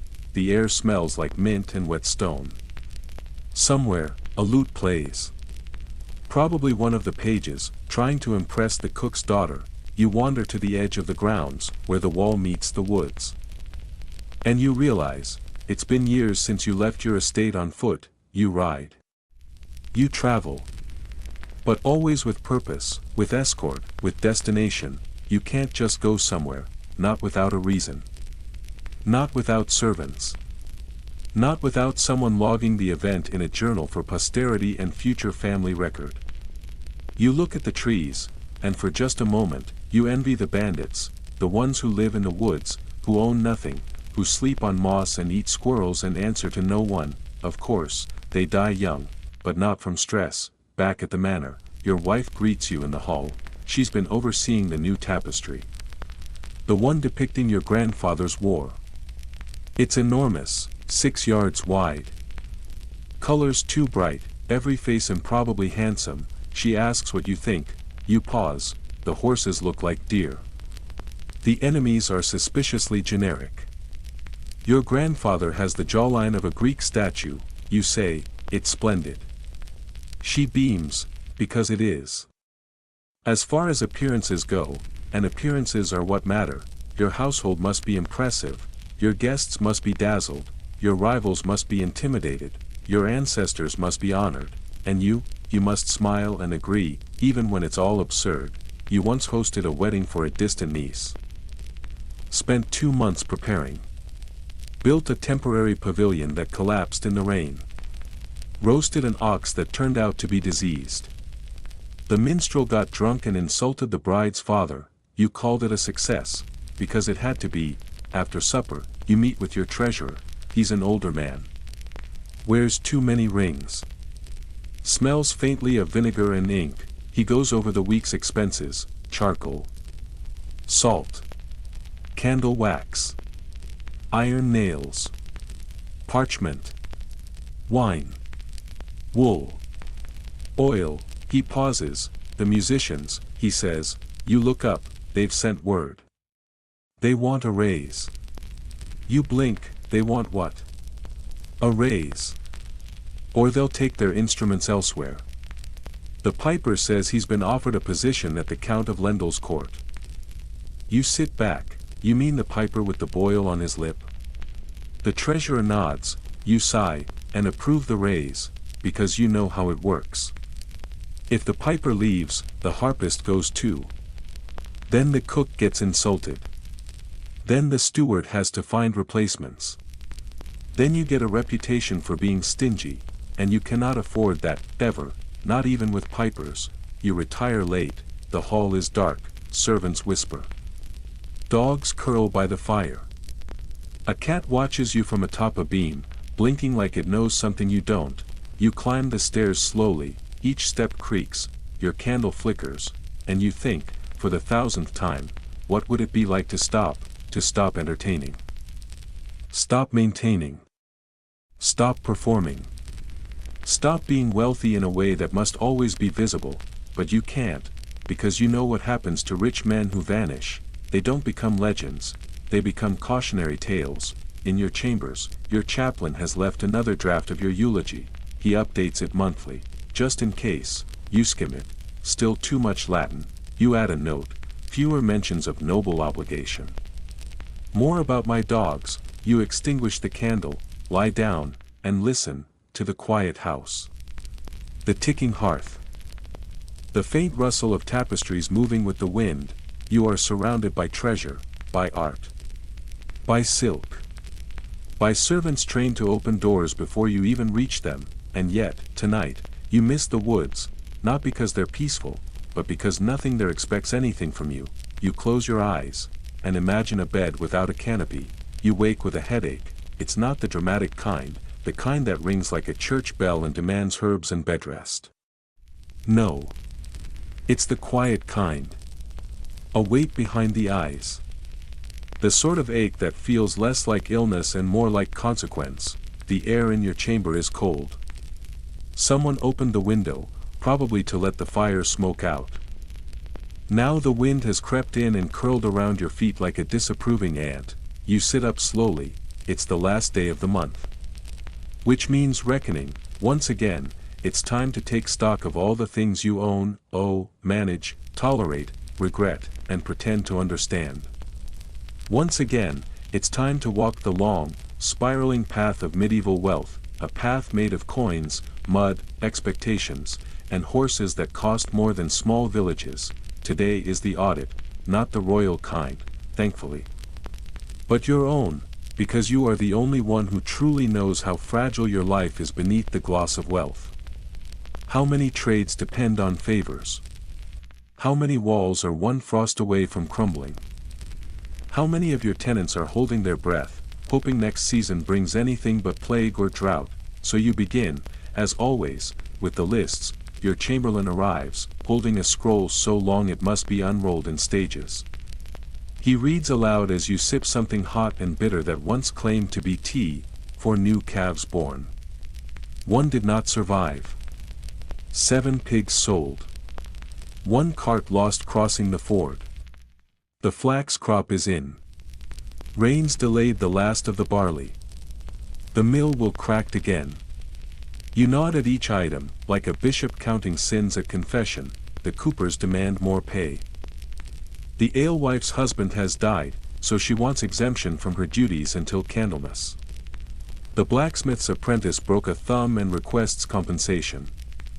You murmur a soft yes and grant it and tell them to wait in turn, but inside, a little voice mutters, how much longer can this balance hold? Historians still argue whether medieval estates were profitable long-term or simply maintained through constant juggling. Some claim noble houses were well-managed machines of output and influence. Others say they were elaborate sandcastles, shored up daily with effort and denial. You, living in the middle of it, feel closer to the sandcastle theory. the truth is, the more land you own. The more things break, more tenants mean more complaints, more servants mean more secrets, more barns mean more mice, more horses mean more manure, and somehow even that requires budgeting. The illusion of abundance hides the machinery of barely controlled chaos underneath. Today's audit will cover everything: food stores, clothing inventories, armory inspections, staff wages, and the infamous wine cellars. You almost dread that one most. Wine disappears like magic around here, and somehow no one ever drinks it. You spend the next few hours walking the grounds. First stop, the granaries. They're in better shape than you expected. The steward points out the new locks, proudly. You don't mention that the locks themselves are slightly crooked. You also don't mention that you caught the steward's son sneaking bread from the outer bins last week. It's easier to nod and keep walking, than to the dovecots. The birds scatter as you approach, their wings beating the air like an accusation. The keeper tells you a fox got in last week, and they lost 3 birds. You glance at the gate latch. It's broken, of course. It's been like that, the keeper says quickly. Just this season. We've ordered a replacement. You say nothing, you move on. The stables are in chaos. A new colt has been born, and half the staff is arguing over its name. You listen to suggestions. Stormrunner is popular. Gold Nose less so. One page suggests Lord Hoofington, and is sent to clean tack as punishment. You approve Stormrunner. It sounds appropriately noble and vaguely terrifying. Then to the kitchens. Here is where the true heart of the estate beats, because in the medieval world, food is not just sustenance, it's politics. What you eat. When you eat. Who eats with you? Who doesn't? Who gets meat on Friday, and who gets a cold onion and a prayer? You check the stores. Turnips, abundant, salt fish, drying on racks, onions, starting to sprout, but still usable. Mead, dangerously low. Have the monks stopped delivering? You ask, the cook shrugs. They say the last batch was, for God alone. You make a note to send them a goat. Or a message. Possibly both. Back in the hall, you meet with your steward again. Now comes the part that always leaves a sour taste in your mouth. The people. There's a rotating list of grievances. Some are valid. Some are performances. All must be heard. A tenant's roof has collapsed. A servant claims she saw the Reeve pocket extra grain. The Reeve insists he was measuring it. A boy wants permission to marry the miller's daughter. The miller's daughter wants permission to not marry the boy. You nod, mediate. Promise inquiries. It's exhausting, because you are not a ruler in the grand sense. You're not a king. Not a general. Not even a mayor. You're the pivot point around which all these small lives spin. If you vanish, the system stutters. Not because you are irreplaceable, but because replacing you would require more energy than anyone wants to spend. That's the real job of the medieval rich, holding still, so others can spin around you in predictable circles. Late in the afternoon, your chaplain requests an audience. You expect another draft of your eulogy. Instead, he's brought a child. A boy, maybe 9 or 10. Dirt under his nails. Torn boots. Big eyes that haven't learned to lie yet. This one's clever, the chaplain says. He can read a little. He copies cleanly. Thinks quickly. You know where this is going. The church wants funding for the boy's education. A scholarship. A place in the abbey school. Perhaps, if he shows promise, a path to the cathedral. It's not much. Just some coin. Maybe a cloak. A patron's signature, but it's another branch on your tree. Another route extending from your house into the world of influence and obligation. You look at the boy, he stares back, hands clenched. You say, "Do you want to read?" He nods. You say, "Do you want to leave here?" He hesitates. Then nods again. You sign the paper, because you remember what it was like to be that age. Even with all your comforts, the world still loomed enormous and unknowable. At least he'll have a map, the chaplain bows. The boy bows twice, and for once, the tax you pay feels like something you might want to give. Evening falls, you dine quietly with your wife, no guests. No minstrels. No bishop telling you what God thinks about your table settings. She asks about the audit, you shrug. Everything is fine. She raises an eyebrow. She knows that fine in your vocabulary means I'm too tired to explain the 20 small fires I've been putting out since dawn. She tells you the tapestries will be finished next week. She's had them revise your grandfather's nose. It looked too Roman, she says. You laugh, then you tell her about the boy, and she smiles. That was kind. You want to say it wasn't kindness, it was positioning.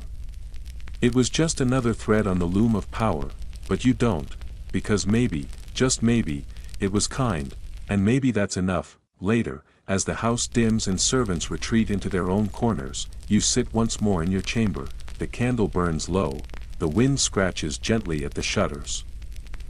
You think about everything you've done to stay afloat. Every lie you've politely ignored.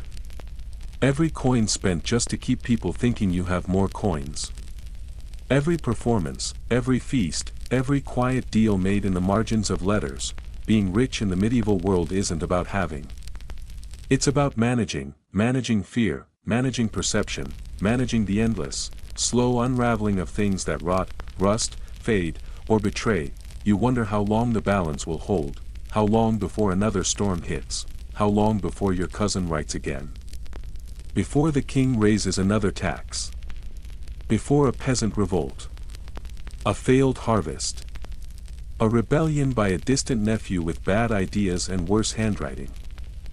But not tonight. Tonight, the fire is warm, the books are in order, the boy has a future, the cheese was edible, and no one's asked you to fund a war in the last 12 hours, so you breathe, let your shoulders fall, let the illusions hold for just a bit longer, and as your candle dims, you realize, this wealth, this maddening, gilded carousel you ride every day, it's not a throne, it's not a prison, it's a mirror.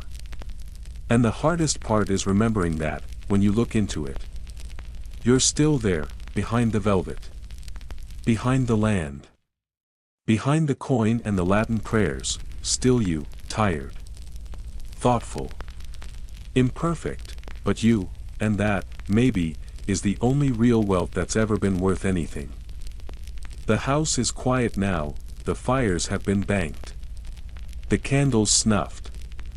The dogs have stopped pacing, and the last whisper of footsteps has faded into stillness. Even the wind, so eager earlier to rattle and tug, has settled into a hush. You lie in your bed. Beneath heavy blankets. Beneath carved beams and watchful stars, and all the noise of rank and ritual, of wealth and worry, finally ebbs, for now, no one needs you, no one is asking for coin.